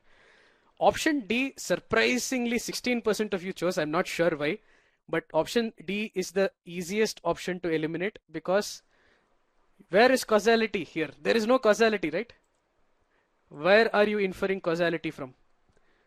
In some cases, xenophobia could be the cause of ethnocentrism. The passage nowhere talks about causality, right? Nowhere tells you that one is causing the other. So, yes, it seemed too easy. I totally understand what you're saying. So option D is very easy to eliminate. Anybody has a doubt on option D? At this point, it should be clear. Perfect. What is the relation being mentioned? Think about it. Is it the author saying that or is it somebody else? Good. Which brings us to the only piece of information from the passage which the author has given to you as a fact. This is the author telling you that, hey boss, this is the definition of XP. The author gave you this definition of XP saying XP means dislike towards the stranger or alien, right? Therefore, it is the only piece here which you can be 100% sure the author agrees with. Why? Because the author is assumed to be a sensible person. If he or she has given you something as the definition of something, logic dictates that he or she will agree with it, right? It seems too easy, I know.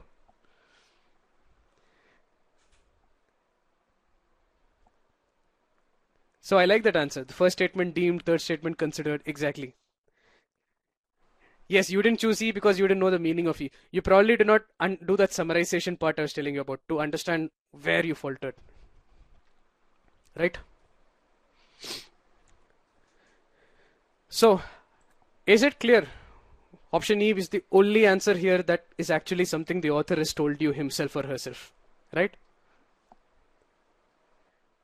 Perfect. I like that. So, but honestly, with limited time, we can't crack open a passage. Absolutely not. We solve even tougher passages in normal, regular time. I'm telling you it's doable. And we'll show you. We'll show you the proof of concept also. Right? Just a quick question. Even if the question does not state that according to the author, what is it? Or what did the author mean? We still have to answer. Yes. As long as it is according to the passage, unless explicitly mentioned that he's asking you for some scholar's opinion or for some third party opinion, unless it's explicitly mentioned in some way, what you're looking for is the author's opinion. The author is the undisputed king or queen of RC. I believe you, Harshad. That's great. Yeah, it's hard to believe that this is 700% difficulty. Now we're going to do a 700% also. Okay, so just to summarize very quickly, what do you actually need to do? This kind of active reading, 100% immersion. I don't care what topic it is, you just get into it and break it down into pieces, understand, ask yourself those questions. Why is this keyword here? Okay, how can I summarize this? Ask yourself those questions. That's how you get better. Break down the sentences, focus on keywords, summarize. Even a word like even, deemed to be, it's telling you something. The minute you start asking that question, okay, why is it here? You're going to see your RC improve by leaps and bounds. All right. So with that, let me invite Shraddha over for the rest of the session. This is my time with you. You guys have been a fantastic audience. Shraddha, over to you.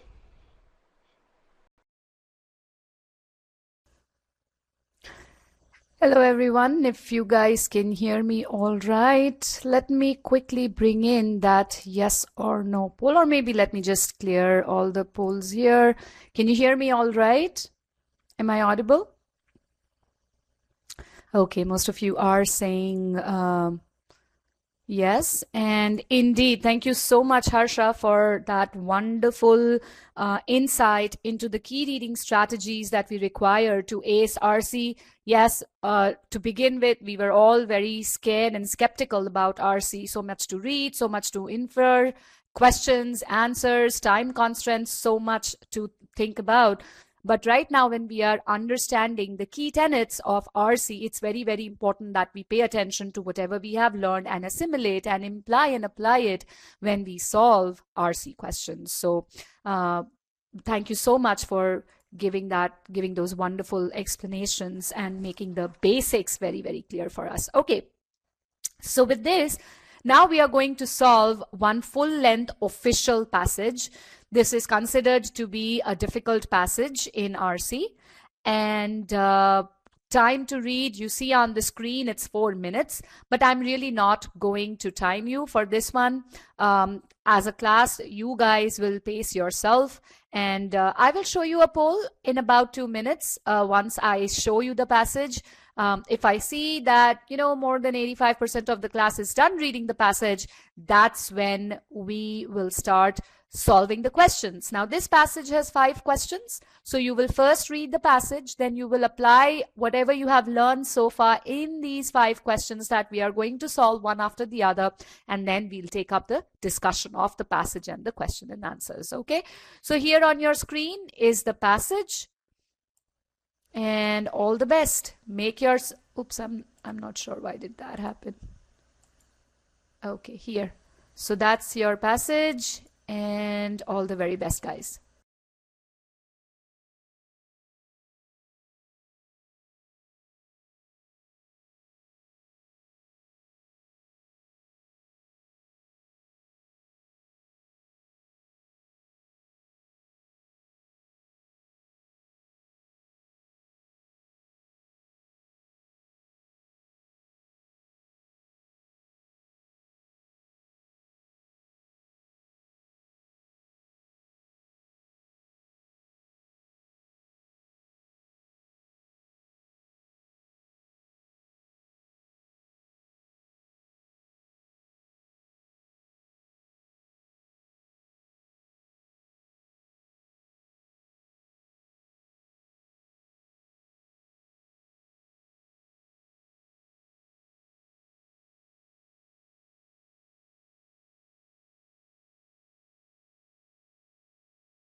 All right, the poll is active on your screen. Whoever is done reading the passage, please click on the poll so that I'm sure when to move on to show you the questions.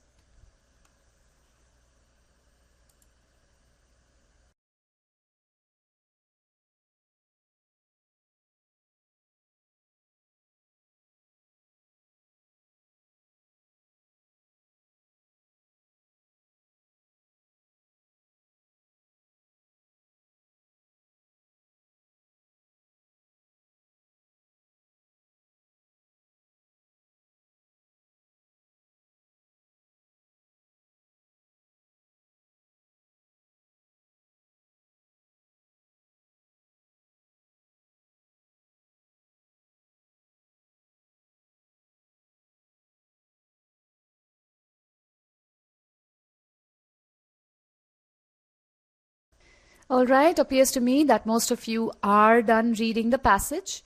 So before I show you the question, I'm going to change the layout of this screen a little bit. I'm going to bring in the passage on the screen so that while you are answering the question, you can refer to relevant parts. It's a scrollable pod. You can use the side scroller to move accordingly in the passage. And now I'm going to bring in the poll. And before I show you the question, can you please click on still solving so that I know how many of you are participating in this question with me, and accordingly we will move on to the next question once I've gotten more than 80% answers for this one. So anybody else? I have 140 participants in this class right now. The more you participate, the better for you and the better for us as well. Then we understand that how well things are going with our explanation in the class. Anybody else who would like to click on still solving? I see two votes for choice A. I haven't shown you the question yet. So those of you who selected A, if you could just click on still solving, because that's not what we want here. Okay, so the first question on your screen here, the passage is primarily concerned with. That's our first question. All the very best.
All right, I see that most of you are done solving this question.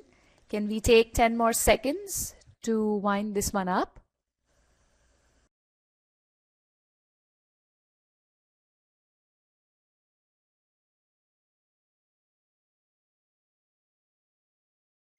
Last 5 seconds.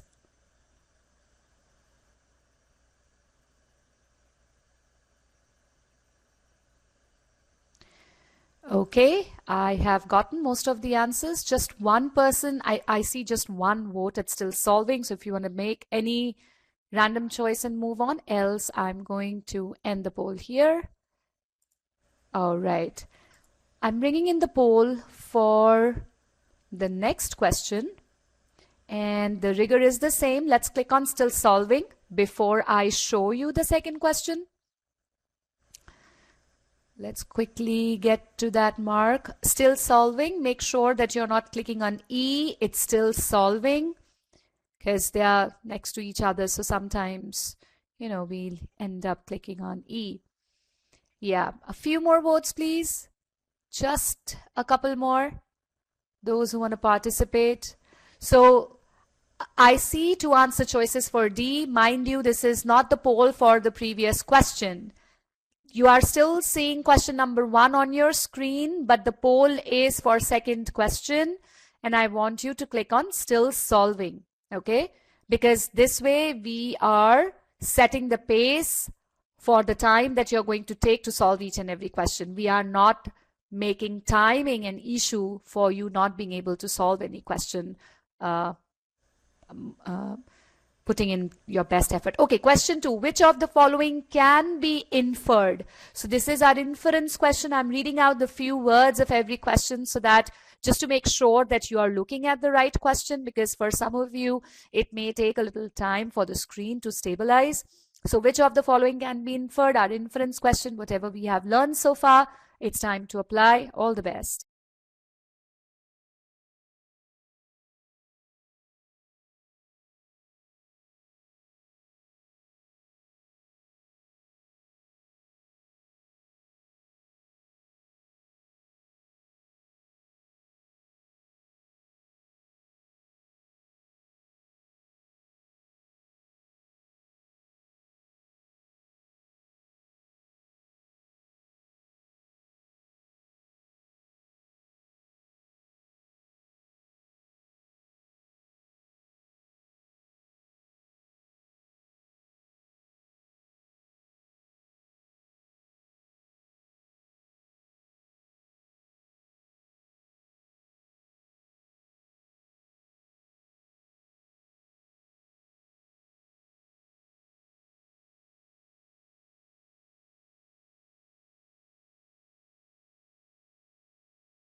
All right, most of you are done answering this one.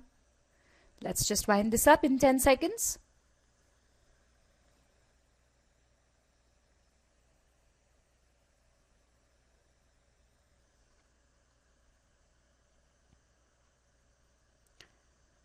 All right, ending the poll here, bringing in the poll for the third question.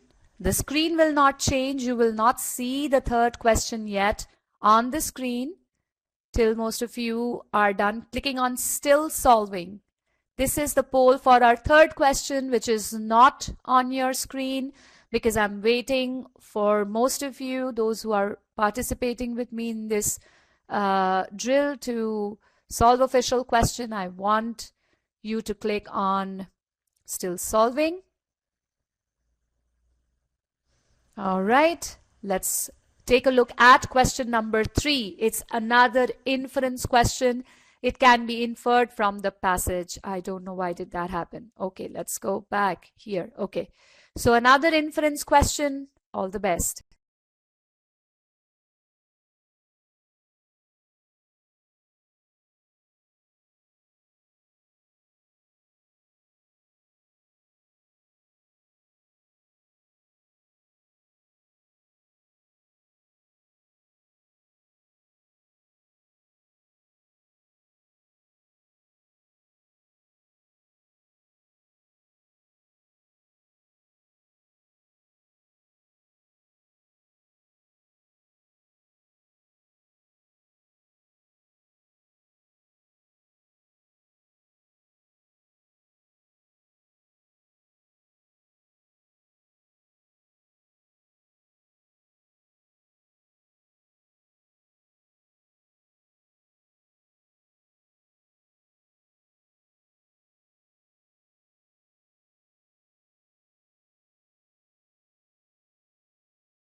All right, most of you are done doing this one.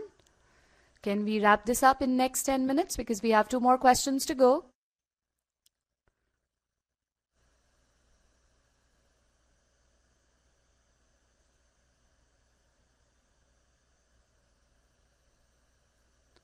All right, that's about it.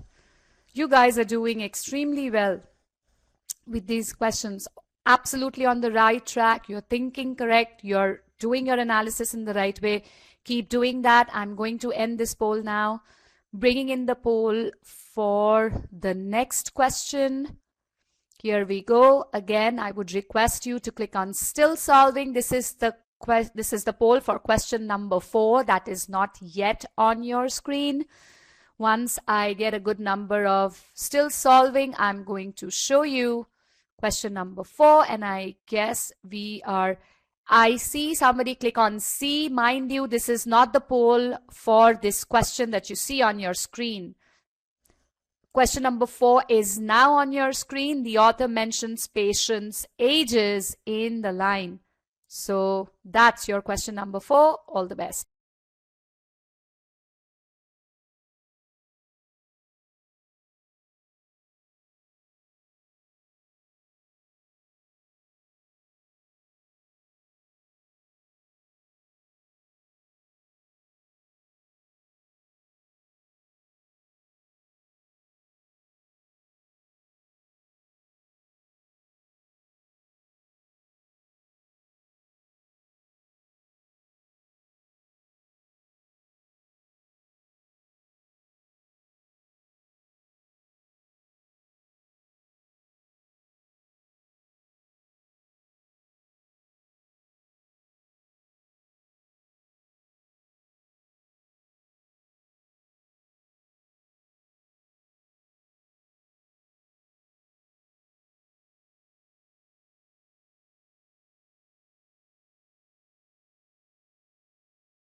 All right, I guess we can move on to the last question of the session. 10 seconds.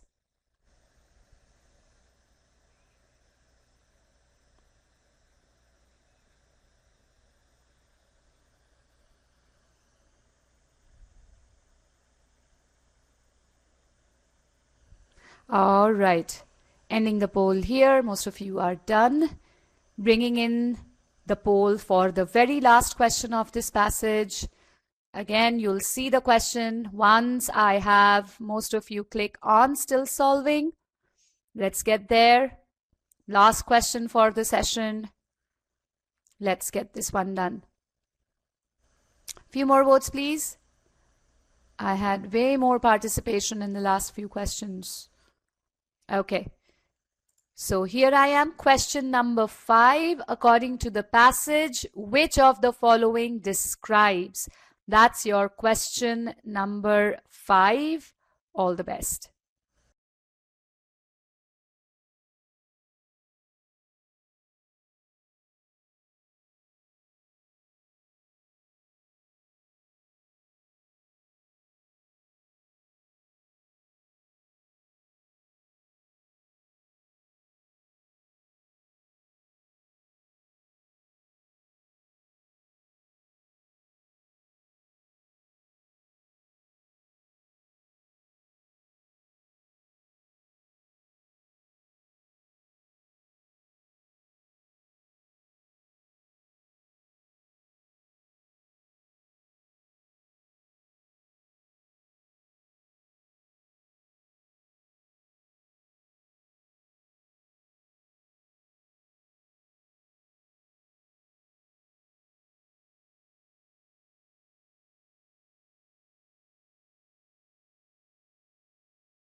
All right, let's get done with this one here. Last 10 seconds. All right, this is a little confusing one. I understand. Taking slightly more time over here and yeah, never mind. Okay, all of you have chosen an answer choice, so I'm ending the poll over here.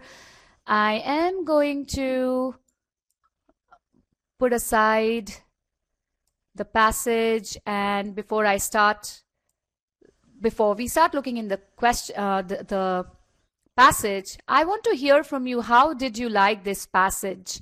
You can use as many words to went out if you want to say that, whether it was easy, you found the passage easier, but the questions were a little complex, the answer choices were tricky. Quite an easy one, loved it. Is this 700 level? Yes, indeed, it is 700 level. And I'll tell you, you will know why it is a 700 level question. Passage easy, questions confusing. That's exactly what I feel about this question. Passage was easy till they saw the questions correct. Some of the answer choices are so craftily worded. And on top of that, even some of the questions are so complex that it takes a lot of time and energy to first decipher the question, you know, and that's why I always say that our reading and comprehension do not stop at the level of the passage. We continue to read properly and comprehend what our questions are demanding out of us and what are the answer choices telling us, whether those answers, once we understand, that's when we decide whether those answer choices are working in the sentence or not. Okay, great to hear. The techniques taught are helpful. Thank you so very much. Yep, that's what we aim to do here. Okay, let's read this. F&M assert that, Frazier and Mosteller assert that medical research could be improved by a move toward larger, simpler clinical trials of medical treatments. Okay, so the passage opens up with the name of two persons, Frazier and Mosteller, and probably their name will be mentioned quite a few times in the passage, so I'm not going to read their entire name all the time. What I'm going to do here is that I'm going to abbreviate their names and I'm going to call them F&M. That's going to save me time. It's really a detail. I really don't need to remember the exact names of these two people. What I really need to understand is what are they saying, because the author has used a very strong word over here. He's saying assert. The author doesn't say they propose or they suggest or they recommend, but the word is assert. So, you know, when I read this word, I actually got to think that, okay, if F&M are asserting something, there's a great amount of emphasis in what they are saying. So probably they know what they are saying and they are 100% confident of what they are saying. So what do they propose or what do they assert? They say that medical research could be improved, okay, toward by a move. So they are suggesting one move that incorporates two stages, right? The first is make the clinical trials larger. And the second one is make the clinical trials simpler. What clinical trials? Clinical trials of medical treatment. So I paused here after I read the first line because I wanted to understand, or I want to understand here that, okay, you know, something F&M are saying that make it larger, at the same time make it simpler. So I was kind of thinking about it, that how can something that are being asked to make larger can be made simpler at the same time?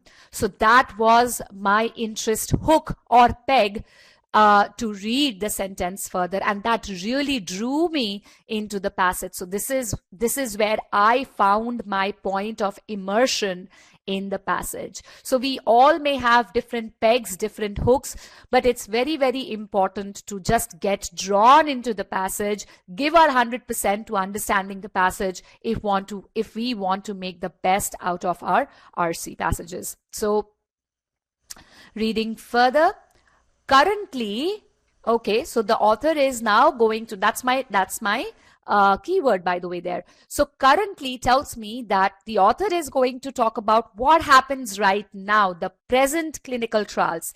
This has got nothing to do with what FNM says, right? Currently, researchers collect far more background information on patients than is strictly required for their trials. Easy to understand. A comparison is going on here. These researchers, they collect a lot of information, and seriously, those informations are not even required. However, the author doesn't stop with his comparison over here. We see another comparison coming in. Substantially more than hospitals collect. Now, come to think of it, in our daily life, we really don't know whether the information collected by hospitals are way more than what they really need. But the logic behind putting this comparison in this point in the passage is that, by the way, just get to understand that these medical researchers collect a humongous amount of data or information before conducting any clinical trial. That's what this comparison, the second comparison, is actually a point of emphasis to present to amplify that really the way clinical trials are done today, the researchers collect way too much data that is not even required here. Okay, I guess I'm gonna be here. Thereby, that's my very important keyword that I look at. So when you read thereby, how are you processing the usage of this word? What are we going to read next in the passage? What is the function of thereby? Use the short answer poll, please. Result. As a result, it does not present the cause, it presents the result of something, right? So what is the cause? The cause is that researchers collect far more data. And what is the result of that action? Escalating costs of data collection, storage, and analysis. Because they collect so much data, what happens as a result is the cost of collecting data, storing data, and analyzing data goes up. So that's a clear cause and effect that we read in this part of the passage regarding how the clinical trials are done in the present. Although, okay, we all know about although, it talks about the contradiction or contrast. What is the author talking about? Although limiting information collection could increase the risk that researchers will overlook facts relevant to a study, okay, so there is a concern or a contention coming up regarding the first suggestion. By the way, the author is not saying very, very explicitly over here that, hey, the first part or the FNM suggests this particular thing over here. But from the way we are reading the sentence or reading the passage, we can understand that, okay, probably FNM is saying that, hey, do not collect so much of data. Don't do that. It's not required. And that's why this whole thing has, the two comparisons have come in. And now the author is presenting also a contention on that point, that do not collect so much data. So some people or the current researchers may ask that, okay, if we do not collect so much data, won't we run the risk of overlooking certain variables that could be relevant to the study? Now, FNM has an answer to that also.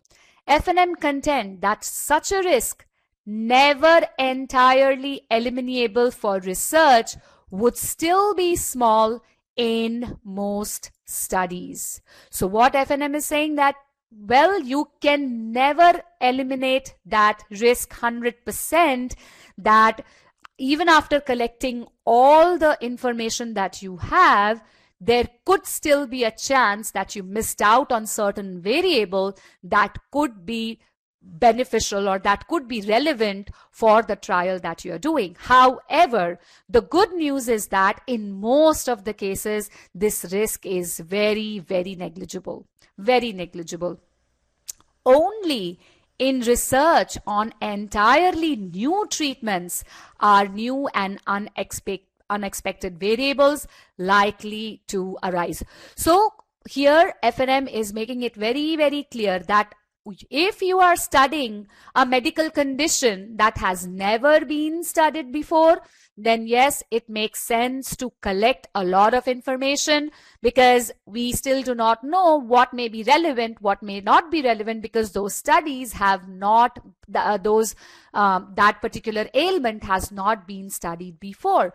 However, when we read this part, in most studies, what is FNM referring to in this most studies? That means the studies on those ailments that have already been researched before.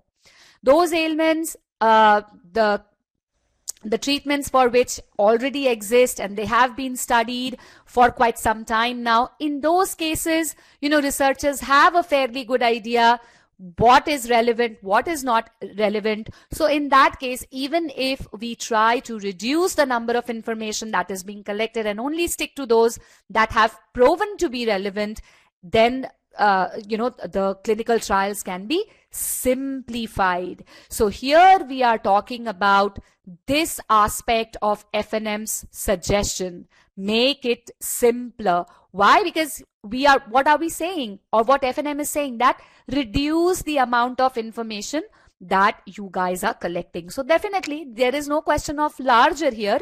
So the first paragraph actually talks about why FNM suggests that clinical trials must be made simpler, because they collect a lot of data, and that therefore a lot of money is spent in collecting, storing, and analyzing those data. Even if the contention comes up that, hey, if we miss something, FNM say you cannot, be 100% sure that you've not missed anything. But in cases where you've understood, the studies have been done before, the risk is very, very negligible. So do not worry about it. So they know what they are talking about, right? When they are saying that let's make it simpler, let's not collect so much data, they exactly know what they are saying. So the first paragraph that we read, it deals with the simpler part of the suggestion made by FNM. Okay, now let's move on to our second paragraph. Okay. FNM propose not only, from our SC, we understand that whenever we see not only in the sentence, we will read about but also. What does it mean? It means that the author is going to present two aspects related to the topic in discussion, right? So FNM propose not only that researchers limit data collection on individual patients. This is for the first time the author is saying that, yes, FNM is telling you directly, do not collect so much information. That's the first aspect of it. What is the second aspect that FNM are proposing? They are saying that researchers enroll more patients in clinical trial. Again, we see the word thereby. What will happen if the researchers enroll more patients? The result will be obtaining a more representative sample of the total population with the disease under study.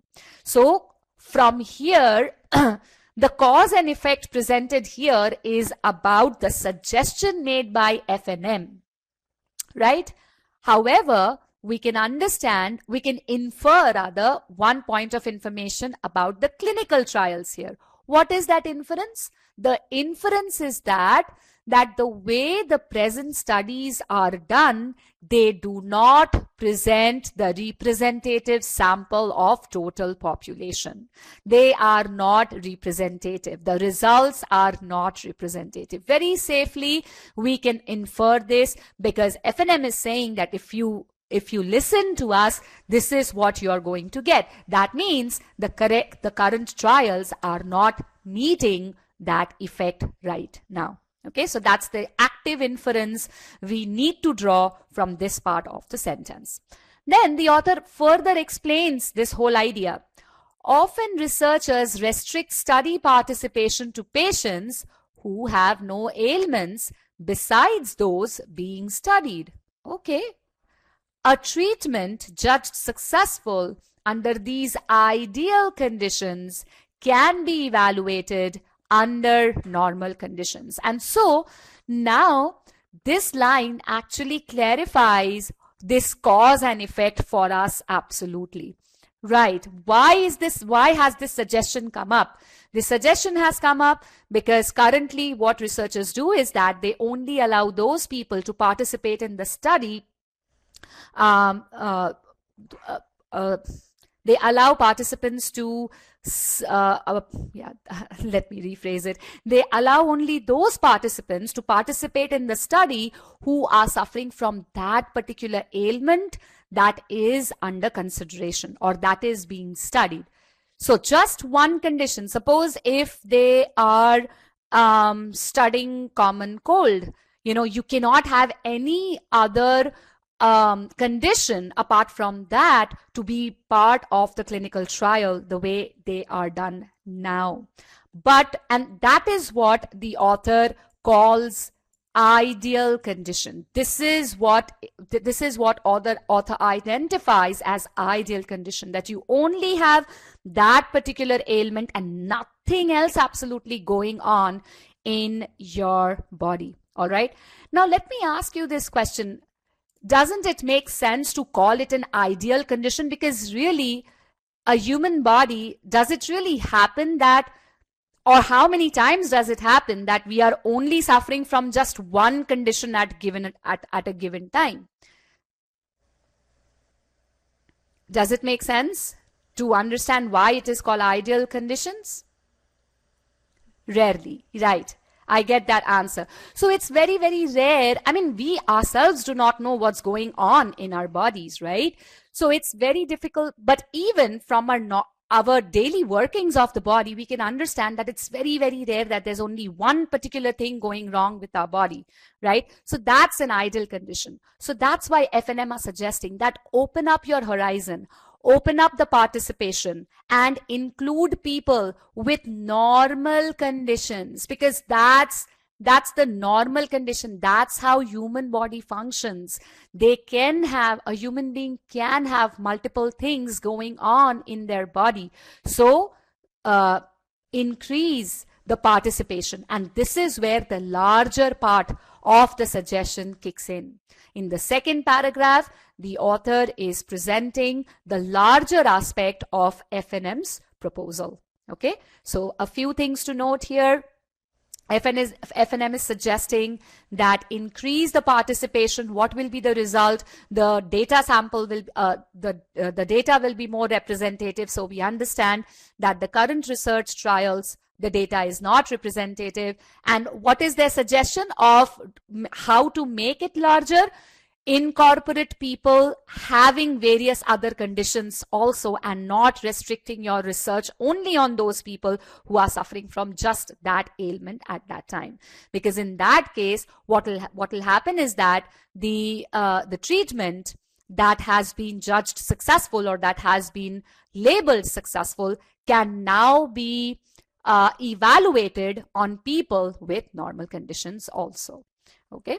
Here I have a question. What do they mean by can then be evaluated? That means, so what has happened is that the clinical researchers have conducted their study only on people who suffered from that particular ailment, and the treatment came accordingly, right? So they are sure that, okay, if the person has only this condition, then the treatment is going to work on them, because that is how they function. That is how they came up with the treatment to treat those people. But what FNM is saying that if you incorporate more people, then the treatment that you will come up with, you will be able to evaluate the efficacy or the success of that treatment on a larger number of people. Okay, so that is what it means. Can be judged successful. That means it can be evaluated whether it works on other people or not. Okay. So yeah, we are talking about the benefits of making the clinical trials larger. Broadening the range of trial participants, FNM suggests. So what will happen? if we broaden the range of trial participants, FNM say that broadening the range of trial participants would enable researchers to evaluate a treatment's efficacy for diverse patients under various conditions. So this is the continuation of what we read. A treatment can be judged successful in normal condition. The author is going, he's taking that extra effort to make us understand that what does it mean. It means that they will be able to evaluate the success or the effectiveness of a treatment on diverse patients who may be suffering from other conditions as well. So that's the first aspect of it. And so additional information, what will be the next outcome? Another outcome would be to evaluate its effectiveness for different patient subgroups. So there are two-pronged benefit of incorporating more people. The researchers will be able to judge the treatment's efficacy for diverse patients under different kind of conditions, and also the effectiveness of the treatment under various patient subgroups. Okay, so I'm a little confused about what are these different kind of patient subgroups, but the author takes care of that for us as well. For example, first example of patient subgroup, the value of a treatment for a progressive disease may vary according to patient stage of disease. Now we know that certain diseases are progressive. They become worse with the advent of time if the proper treatment is not administered at the right time, right? The one very common ailment we all know of is cancer. We know that it is in different stages, and as the stages improves, we know that the ailment is getting worse, right? So FNM is saying that if you incorporate more people and allow people from different conditions to participate in your research, then the treatment that you will come up with, you will be able to see its effectiveness on those patients also who might be at different stages of the same ailment. Not only the study that is conducted, but if they have a progressive disease also in their body, whether it works. You can only do this for the, say there are 5 stages. No, the treatment works only for stage 1 and 2. Stage 3, 4, and 5 people will require a different kind of a treatment altogether, like that. Okay, so that is what the author is trying to say, that if you incorporate more people, you will be able to see whether it works on different patients with different stages of a disease. Then the author in the last line presents another example of patient subgroups. This time it is patient's age. The first patient subgroup was different stages of a progressive disease. This time our subgroup is patient age, and it's a very common thing. We all know it, that dosage for a particular ailment really depend on the age of the patient. Also, for example, if we suffer from fever, the anti-fever medicine that we take, the medicine is the same. Okay, the formula is the same. But the dosage are different. For infant, it's different. For toddlers, it's different. For teenagers, it's different. For adults, it's different. And for the older people, it's different. So same medicine, but different dosage according to the age of the patient. So patient's age is also one of the subgroups. So that is what FNM is saying, that if you incorporate more people, you will be able to see that the treatment that you have come up with, can you really administer that treatment across all the age groups of that particular disease. Okay, so this is in a nutshell everything about the passage. If we were to summarize the entire passage, the first part of the passage is talking about the FNM's proposal to make the clinical trial simpler. It presents the cause and effect of the current trial. It presents a contention and FNM's resolution to that contention, and overall the effect of, or the plus point of making clinical trials simpler. The second paragraph talks about the larger aspect. What will happen if the clinical trials are made larger? All those advantages of making the clinical trials are cited in paragraph 2. Okay. So that's our passage. As you can see, simpler trial, larger trial, everything, all the notes are there on the screen. Now it's time to deal with the question. Now the first question was very straightforward. It's a main point question. So nothing to decipher in the passage. Nothing to decipher in the question. So what is the passage all about? So we know that the passage started with F&M suggestion, and then the entire passage talks about the benefits of those two suggestions made, or the two aspects of the same suggestion. So basically, the author is talking about a two-pronged proposal to improve the medical clinical trials, right? And so the correct answer for this question is D indeed. And I've broadcasted your results. 63% of the class went with choice A. So that's very, very good. You guys were very, very clear that why choice D is the correct answer. Describing proposed changes to the ways in which clinical trials are connected. That's exactly what the author is doing here. He's describing the proposal made by F&M as to how the clinical trials can be improved. Okay, let's move on to question. I'm not sure. Shall I talk about choice C? Let's do it quickly. Evaluating an analysis of certain shortcomings of current medical research practice. Now, this is what I call a very craftily worded answer choice, because if you have to break down this answer choice to understand what it is saying.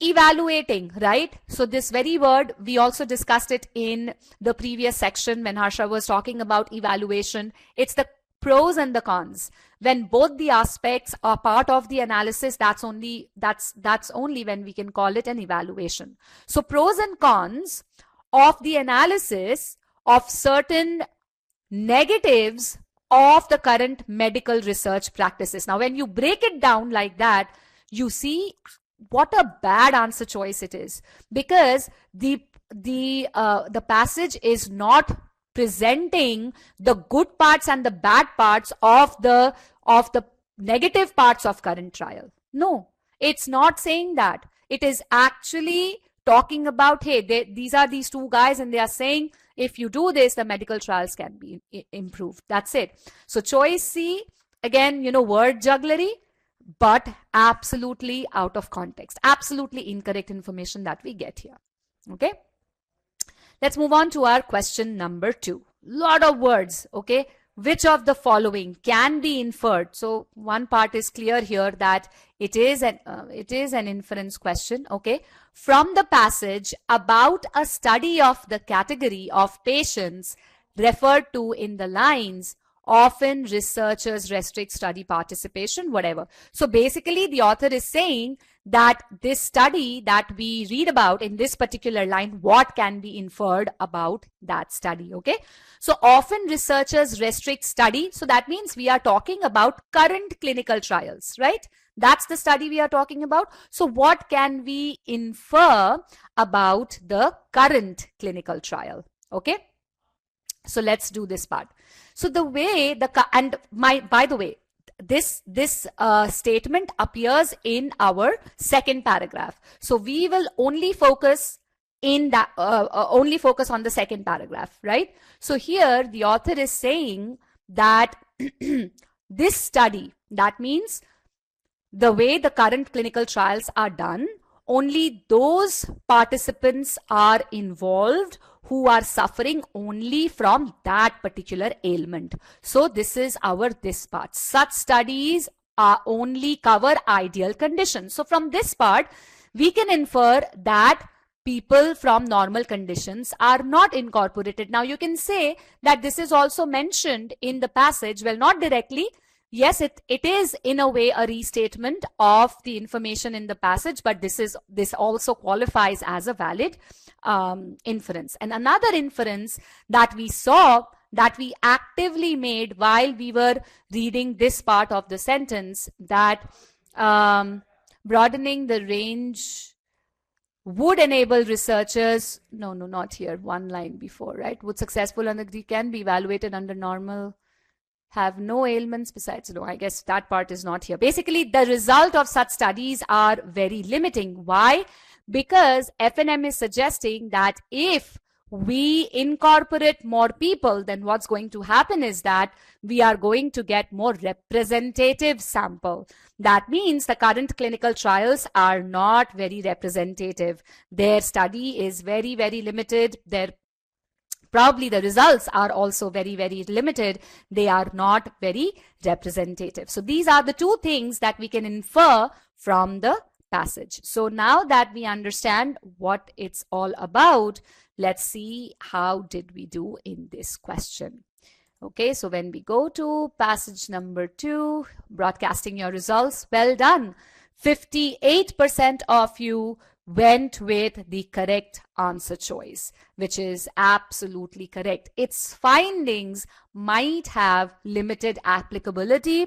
Why? Because it is clear that only those people are part of the study, those who are suffering from that ailment, right? So might have limited applicability. Very nicely, very clean, very neat. And so choice A is the correct answer. Okay. Choice D, I'll clearly talk about this. Very concisely talk about it. It would allow researchers to limit information collection without increasing the risk that important variables could be overlooked. Now, here the author is using a snare which is very commonly used in RC. This is, is not discussed in this context. You see that word over here, context, we are using this word. So this is what we qualify as change in the context. Now, important variables not running the risk of neglecting an important variable is not part of the suggestion of making the trial larger. It is part of making the trial simpler. Right? So the context has been changed. It is not related to this study, because here study participation is talking about making it larger and not simpler. So the context is different. Absolutely. We were not supposed to look into the data from the first paragraph, because the author has given where are we concentrating, which study are the specificity of the study stops us from going to paragraph 1. Okay, so this is absolutely out of context, and here in this particular passage this snare has been used many times because it is easier to change the context, because yes, there are two parts of the same suggestion, right? So that's why choice D is wrong. Let's move on to our question number 3. So many words, but if you simplify it, this is what it stands as. And that's why I say that comprehension of the question is also very, very important. Let's see what the question is saying.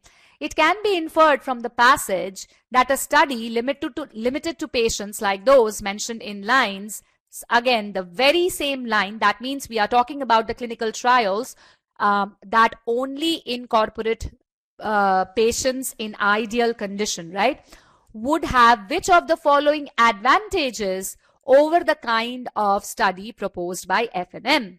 Now, frankly speaking, there is no advantage as such that has been mentioned in the passage. But still, if we try to infer that what can really qualify as an advantage, if we were to look or we were to consider any part as an advantage, the only thing we understand is that in the current clinical trials, the amount of information is limited, because in the sense that only those people are incorporated in the study who are suffering from just that condition. So basically they are evaluating just that one condition. But if they were to incorporate, or if they were to go by FNM suggestion, then what will happen is that now the subjects have various other ailments going on along with the ailment that is under study. So they will have to also study a lot of other conditions along with the condition that is the main topic, right? So the only advantage in the current system is that they will have to look into lesser information. That's the only advantage that we can attribute to the clinical trials that are done in the present. We have the whole analysis of why it is an advantage. You can go through it, but you guys did really well, and I'll show you the results with this one. 72% accuracy. This is so far the best accuracy in all the three questions, 72% of you. So I'm quickly going to move on to our question number 4. The author mentions patients' ages in this particular line primarily in order to do what? So this is our function question. We identify such questions where the author is asking that why this particular word has been used, or why this particular example has been used, or why this particular phrase has been used. When this kind of a question comes up, it says it is a function question. So the author is trying to ask that why the author has used the very last line in the sentence, in the passage. So we understand that this particular part has been mentioned to highlight the efficacy, or to highlight the plus point of FNN's suggestion to make the clinical trials larger. What will happen if you make the clinical trials larger? It will be more representative. It can, the treatment's efficacy can be checked on patients with different kinds of, in different stages of a progressive disease, and also it can be, the efficacy can be evaluated on different, of patients of different ages. So all these points, all these examples have actually been given to amplify the positive effect of FNM suggestion if it is incorporated. Okay? So that's the only reason, you know, why this particular line has been mentioned, or this particular statement has been made. And if I show you your results, you guys did pretty good with this one as well, to tell you the truth. There you go. See? 75. The accuracy even becomes better than the last question. So all of you, most of you in fact, went with choice D, saying illustrate a point about the value of enrolling a wide range of patients in clinical trials. That's exactly why it is saying that, you know, it will be more value add for the clinical trials to incorporate more people. Okay. So moving on to our last question of the passage. According to the passage, which of the following describes a result? Very important word to make a note of in this question, because it exactly specifies what are we looking for in this question. Which of the following describes a result excuse me, of the way in which researchers generally conduct clinical trials? Okay. So basically, the author is trying to figure out the cause and effect. We just need to figure out the effect part of it, of the trials. Sorry about that. The direct effect of the way generally conduct clinical trials. That means currently the way the clinical trials are done, what is the effect of those trials? Now, if we go back in the passage, the first cause and effect that we read in the first part of the passage is that because they collect too much information, the cost of storing, analyzing, and collecting data goes up. Yeah, that's the first cause and effect.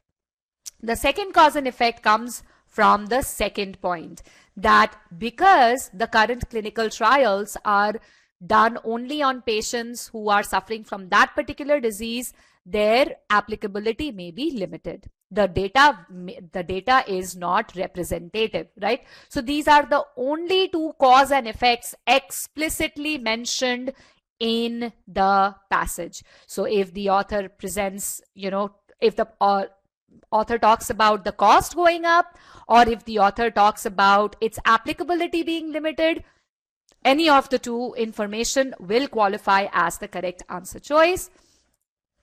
And here I saw most of you struggle between the two answer choices, A and C. Although choice A is the correct answer, and just by one vote we have gotten there, let's see why it is important to understand choice C is incorrect. First of all, and let me bring in the passage here, because that way we'll be able to go to the pertinent part of the question and probably my point will be clearer to you.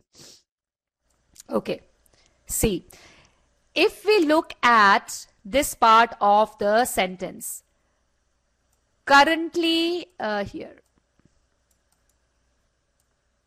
okay, if you look at this part of the sentence, this is presenting the cause and effect. And how can be I so sure about it? I know this because the author is using the word thereby, and the usage of this particular word over here is telling me that yes, it is the cause and effect that the author has explicitly mentioned in the study. Because they are collecting too much information, the cost is going up. Now, those who have selected choice C, this is not even a cause and effect.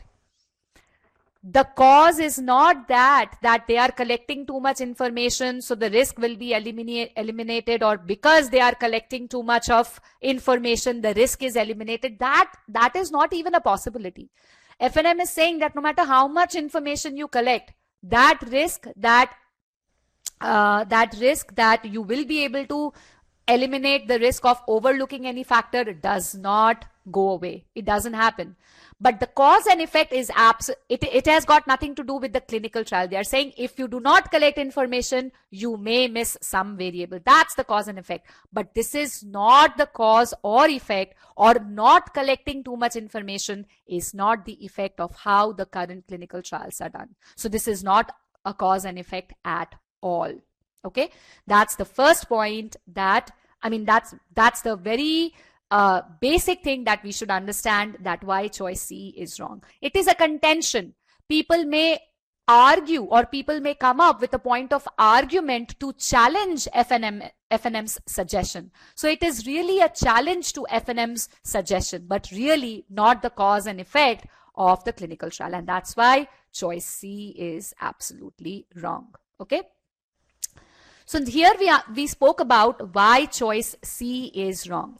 I would also like to talk about why choice A is correct. Now, a lot of people reject choice A because they say that, listen, if you look at the passage, it says that the cost of all these three things go up. The cost of collection, the cost of storage, and cost of analysis goes up, right? But this answer choice talks only about the cost of storage going up. So isn't it a partial answer choice? Yes, it is a partial answer choice because the passage is talking about A and B and C. Okay. Yes, this is true that the cost of collection goes up, cost of storage goes up, and cost of analysis goes up. But if individually I say that the cost of storage goes up, it's a partial information, yes, but it is still a correct information.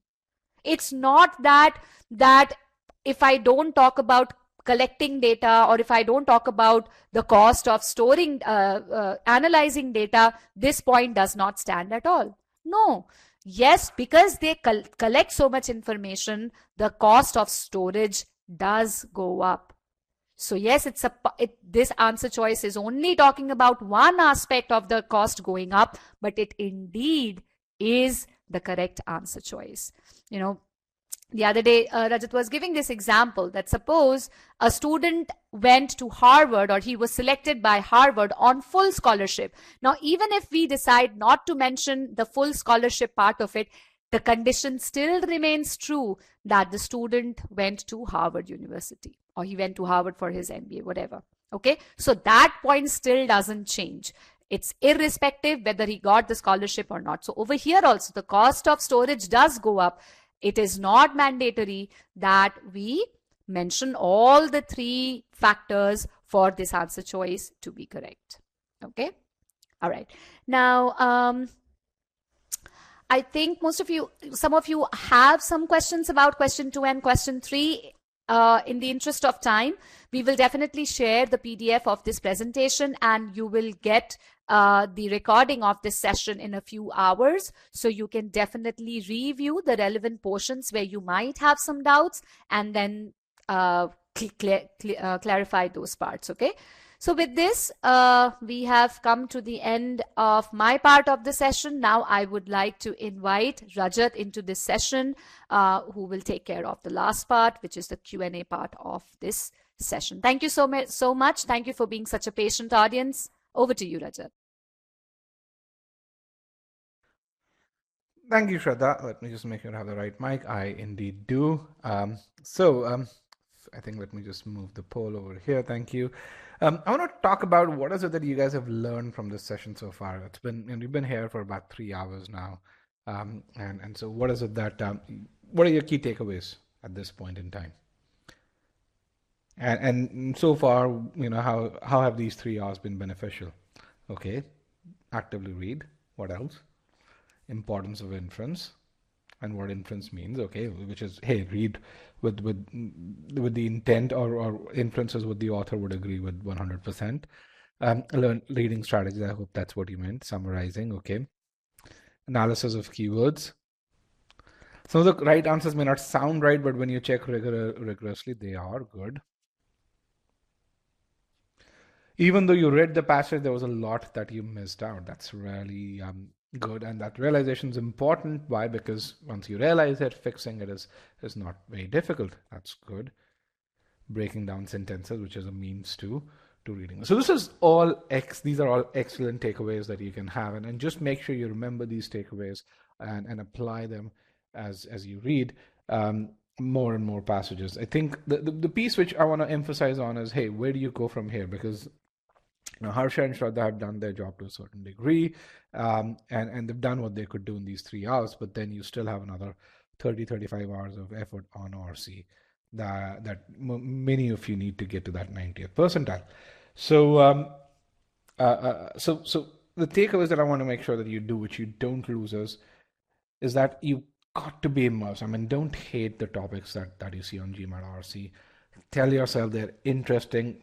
Remind yourself, regardless of the topic, there's a story that's coming in, and you want to make sure that you're passionate about learning that story. If you're passionate about learning that story, you will indeed enjoy reading that RC. You will look for meaning in that RC, and when you look for meaning, you'll improve your comprehension. Now, how do you improve your comprehension? Because reading RC is still a stress. It does stress our brain. Read slowly. Very, very important. I think that's really important that you read slowly, and as you read, comprehend whatever you are reading. And I'm going to talk a bit more about reading slowly later on. To aid your brain and to make these connections, these keywords are really important. And GMAT RC has a ton of keywords in there, and because they want to make sure that you read actively and you read slowly. Okay.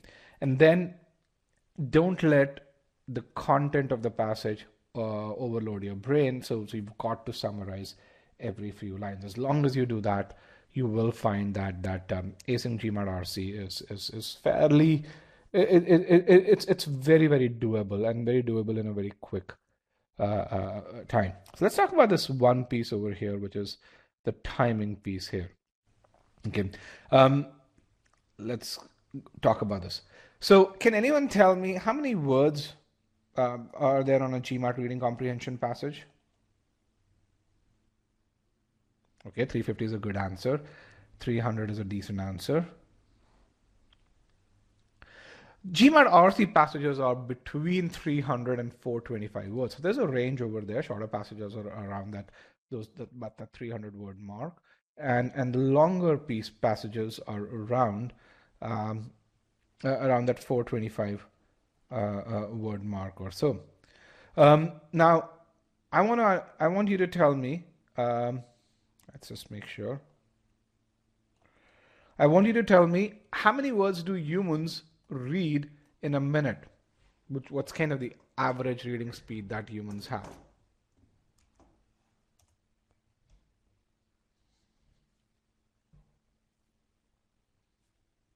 Okay, 150 words per minute. I'm going to clear this so that we get your answers, and I'll ask you to put them. Okay, 100, 300, good. So there are two stats that I want to really talk about, but one thing which is clear is if an average RC passage is about 350 words, and if your reading speed is 120 to 130 words, and you get about 8 minutes per passage, timing shouldn't be a problem. So I'm going to really talk about two reading speeds. Okay, one is how you read a novel. That reading speed typically is about 150 WPM. Okay, and clearly this means that most of you should be done with reading an RC passage in about 2 minutes to 2.5 minutes. Clearly that doesn't cut it because you guys still make mistakes. There's a second metric called a technical reading speed, which is when you're reading technical stuff. Can anyone tell me what that speed is? Okay, 100. That is about 75 words per minute. Okay, and what you want to do when you're reading a passage is, and that's kind of highly dense technical content piece, and then so that's 75. So the reason I'm talking about two extremes is because GMAT RC, they're not as loose as a novel, and they're not as technical as a technical piece of content, which is an IEEE paper or a technical economics paper or so. Okay, they are in between. And if you don't read novels, congratulate yourself, because hey, you don't have any bad habits to kill. Yes, reading novels has a certain benefit. You know the words, you know the sentence structures, but it also has that bad habit of skimming through stuff, which you don't want. So you, as for those of you who saw my intro video on the post registration page, you don't need to be a voracious reader to ace GMAT RC. GMAT RC isn't designed for voracious readers. It's designed for careful readers. It's designed for readers who read to comprehend, and that's, or who read with intent, that is. And that's where you have to read slowly, because the only way you will comprehend is if you read with about 100 to 110 words per minute. That's kind of all that we are saying. Now, for how many of you this is surprising advice to really say, hey, not most GMAT experts don't talk about reading slowly, they talk about tricks. I mean, how many of you are surprised with this? Saying that, hey, this is not what my impression was coming into the session. Okay. Here's something that I will also tell you as a start. If you go and look at GMAT Club, we've in 2020, in the year 2021, we delivered 60% of all 700 plus scores, 60%. And the reason why we delivered this is because our methods are different and they yield results. And that's what we care about, yields. So let's just talk about some math over here, and which is how you would do if you do this thing called a slow initial read. For most passages, which are not super long or super difficult, you'll take about 3 minutes to read the passage, and you will comprehend things well, which means when it comes to answering questions, you'd be able to do that in 1 minute per question. Why? Because you'll be able to reject answer choices fairly easily. So overall, you'll take about 7 minutes per passage. Some passages would be challenging, and there you'll take about 4 minutes to read the passage. Why? Because they are dense. They are in areas where which are not as familiar to you. So essentially those sentence structures and some of the terms used are not as familiar. So you have to spend more time comprehending those terms. So you will take about 4 minutes. There, usually when you have such dense passages, the questions usually are easier to answer, because the GMAT's a very well-designed exam. And so they make sure that if you read the passage properly, you can get those questions easily, which means you'll still be able to do well on the passage in about 7 minutes, which I think is the amount of time that you get. Now, if you do speed reading, which many of you try and do and skim through the passage, you might be able to get through the passage in about 2 minutes, which is if you do at about 150 to 170 words per minute. But the problem is, and many of you face this today, that you will, while answering questions, come back to the passage. You will need to do that. You'll need to do that back and forth. And you will still take about 8 minutes to answer the passage. It's just that your accuracy will not be as high. Am I correct? I mean, isn't that what you experience when you go through that speed reading or those skimming things? You need to come back to the passage while answering questions? Yes. So the key to saving time on GMAT RC is not to do speed reading, but you need to avoid rereading.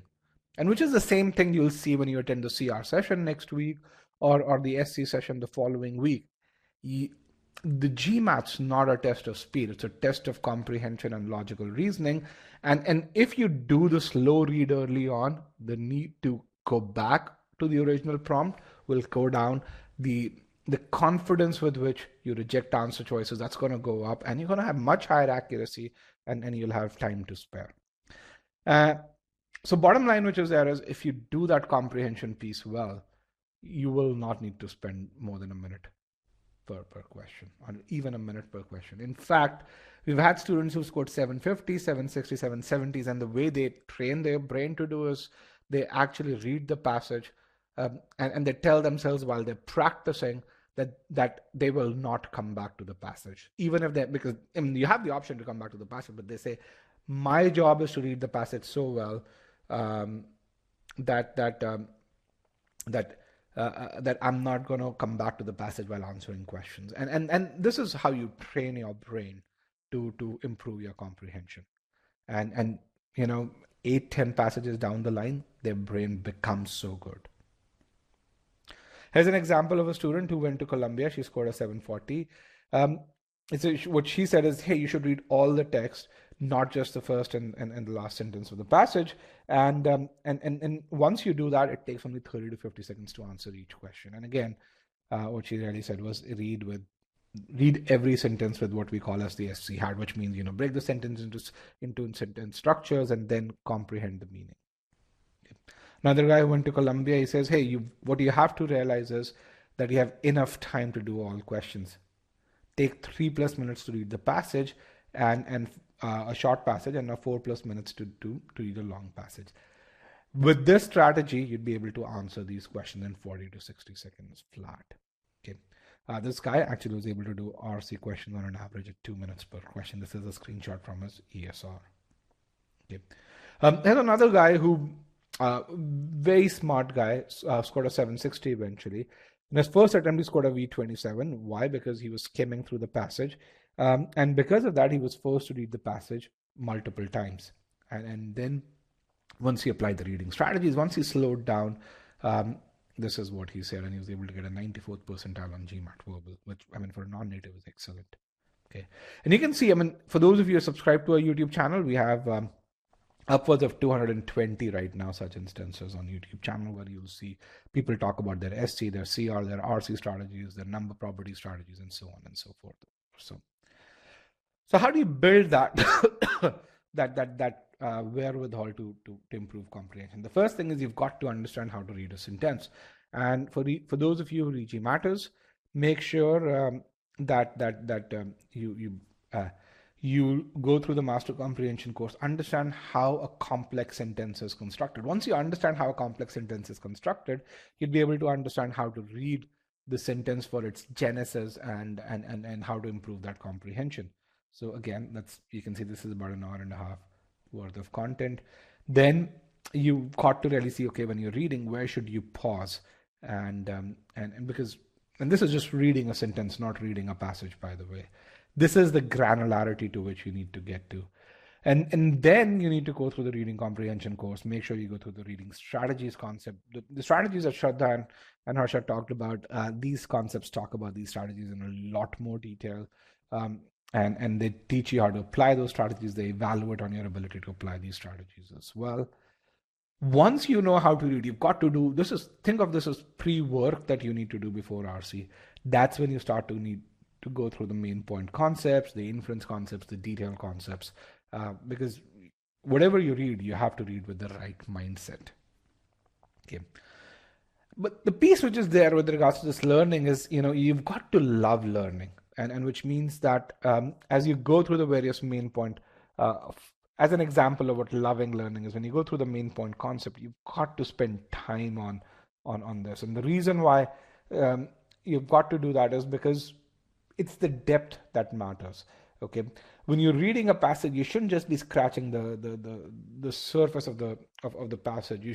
You should be able to look at paragraph summaries, construct the main point, and as you're going through this concept, remember, this is the learning phase. As you're doing this, you have to really just say, okay, paragraph 1 said this, paragraph 2 said this, paragraph 3 said this, and you say, okay, this is why the main point is, a combination of A plus B plus C, where A is paragraph 1 summary, B is paragraph 2, and C is paragraph 3's.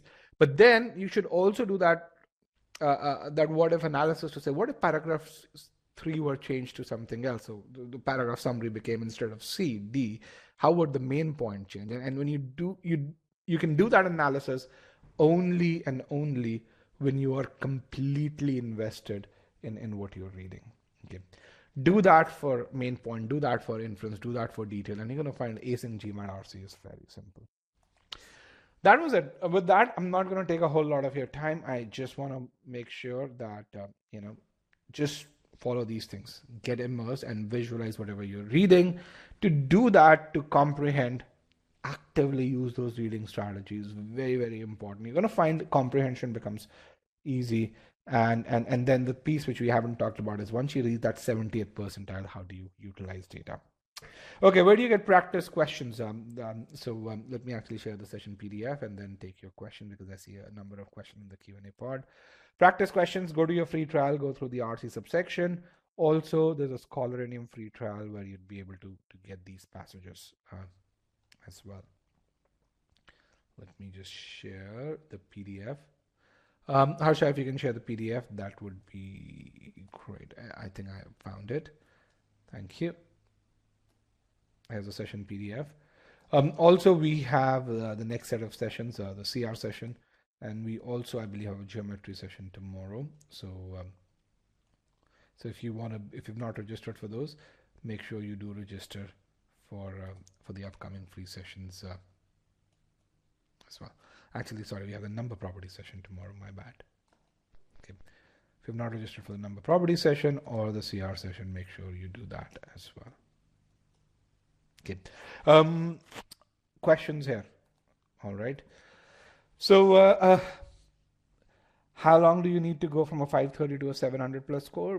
Most people need about 200 odd hours to go from a 530 to a 700. So you're looking at about 170 point improvement. So 200 odd hours, which for most people is about 2.5 months of effort to get there. Okay. How do you know if you're studying the right way? There are 2 or 3 ways that you would know you're studying the right way. On the e-GMAT platform, as you're going through a certain course, every learning activity is evaluated. You saw some of the scores that were there against the reading strategies file.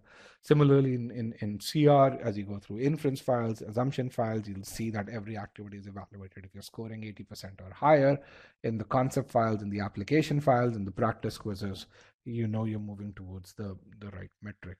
Similarly, if you are doing well in the course, if you're doing well in cementing quizzes, then you're hitting that 70th percentile or so. Okay.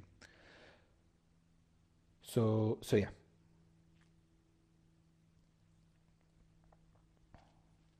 Okay, Riddhi has a question. How do you go from an exceptionally low verbal score to a 700 plus score? So Riddhi, an exceptionally low verbal score, let's kind of think about a V17 score, which is an exceptionally low score to a verbal score. The first thing is you've got to build the foundation, which is where the master comprehension course would come. And make sure you go through that course, make sure you understand how you read a passage or read a sentence. And once you build that understanding of reading a sentence, start going through the SC course. It'll take about 40 to 45 hours to go through the SC course.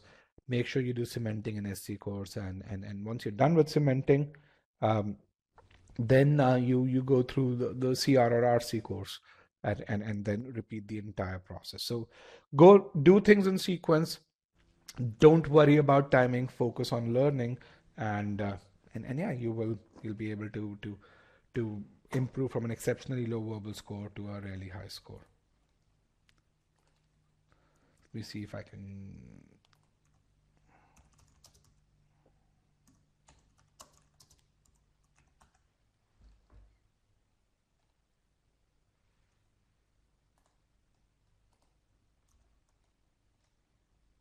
There's a guy who went from a V17 to a V40, so which I think is an exceptionally low verbal score. You can download his ESR as well. Do we have courses for verbal section? Yeah, we have. So we used to sell courses. Our verbal online course was $249. But then one of the things that we realized was that that even those who wanted our verbal courses, they needed some portion of our quant courses. They needed help with the overall study plan. They needed the entire set of analytics that Scholarinium offered. So instead of offering just a verbal course, what we did was we created a 2-month course, because if you need just help in verbal, then rather than paying for a 6-month course, you just need the course for 2 months. So we offered a cheaper version, which was $199, and you get the entire 2 months. You get that way all the mocks that you need, and you get the entire set of Scholarinium analytics, not just a limited set, and you get all the support. So if you just need help for verbal, just buy a shorter duration course. That's there. Okay. Diagnostic score is 650, 37 on verbal, 44 on quant, 1.5 to 2 months to study. Is it possible to get a 730 to 740? Definitely possible. Yes. We can build that study plan if you write to me at rajat@e-gmat.com. We can build that study plan. The way we would go about doing that is we'll first qualify that 37 in verbal. We want to get multiple data points to confirm that, and then we'll create a focused, we'll give a target score for verbal, target score for quant, and then focused study plans to achieve those scores. Okay. The second person, again, if you put your question in the Q&A pod, I can see what your name is. Here I can't see your name. Can we enroll in an LMP student as because your exam scheduled in less than 3 weeks? So LMP is called last mile push, which means that if you want to get enrollment on the LMP, you've got to be at the last mile, which means that you should have completed cementing in a significant number of sections to get there. Or, the way we look at it is if you're at that 660, 670 score or so. So if that's the case, then definitely we can enroll you in an LMP. But if you're truly at let's say a 610, and if you're studying what we call as a stage 1 of learning, then LMP is of no benefit to you. Why? Because when you're doing stage 1, which is when you're still building that foundation, you need feedback every 30 minutes. LMP, or last mile push, is designed for people who achieve that 670th, who are already at that 70th percentile and need specialized guidance from those mentors to go from that 70th to that 90th percentile. That guidance is given every 3 days or so with those focused improvement plans, because 70th to 90th percentile, you need those. But if you're at the 30th percentile, no one can beat the system. I mean, I can give you personalized feedback. The system will still do a better job than you. Why? Because the system is monitoring your progress every 30 minutes and giving you that feedback. So if you are in that eligible zone for LMP, yes, we will take you. But if you're not in that eligible zone for LMP, then I would request that you push your score, come to that eligible zone for LMP, so that we can truly help you get there. Because, trust me, there's nothing worse than taking the GMAT, wasting that money, and being traumatized that, hey, you were expecting a 700 score, but you got a 620.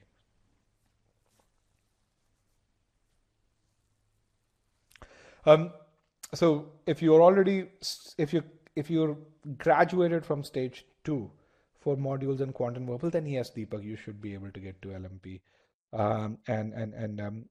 Yeah, so send an email to me as well, and I'll inquire from DJ as to if he's refused that as to why. But if you've graduated stage 2, then you should be, yes.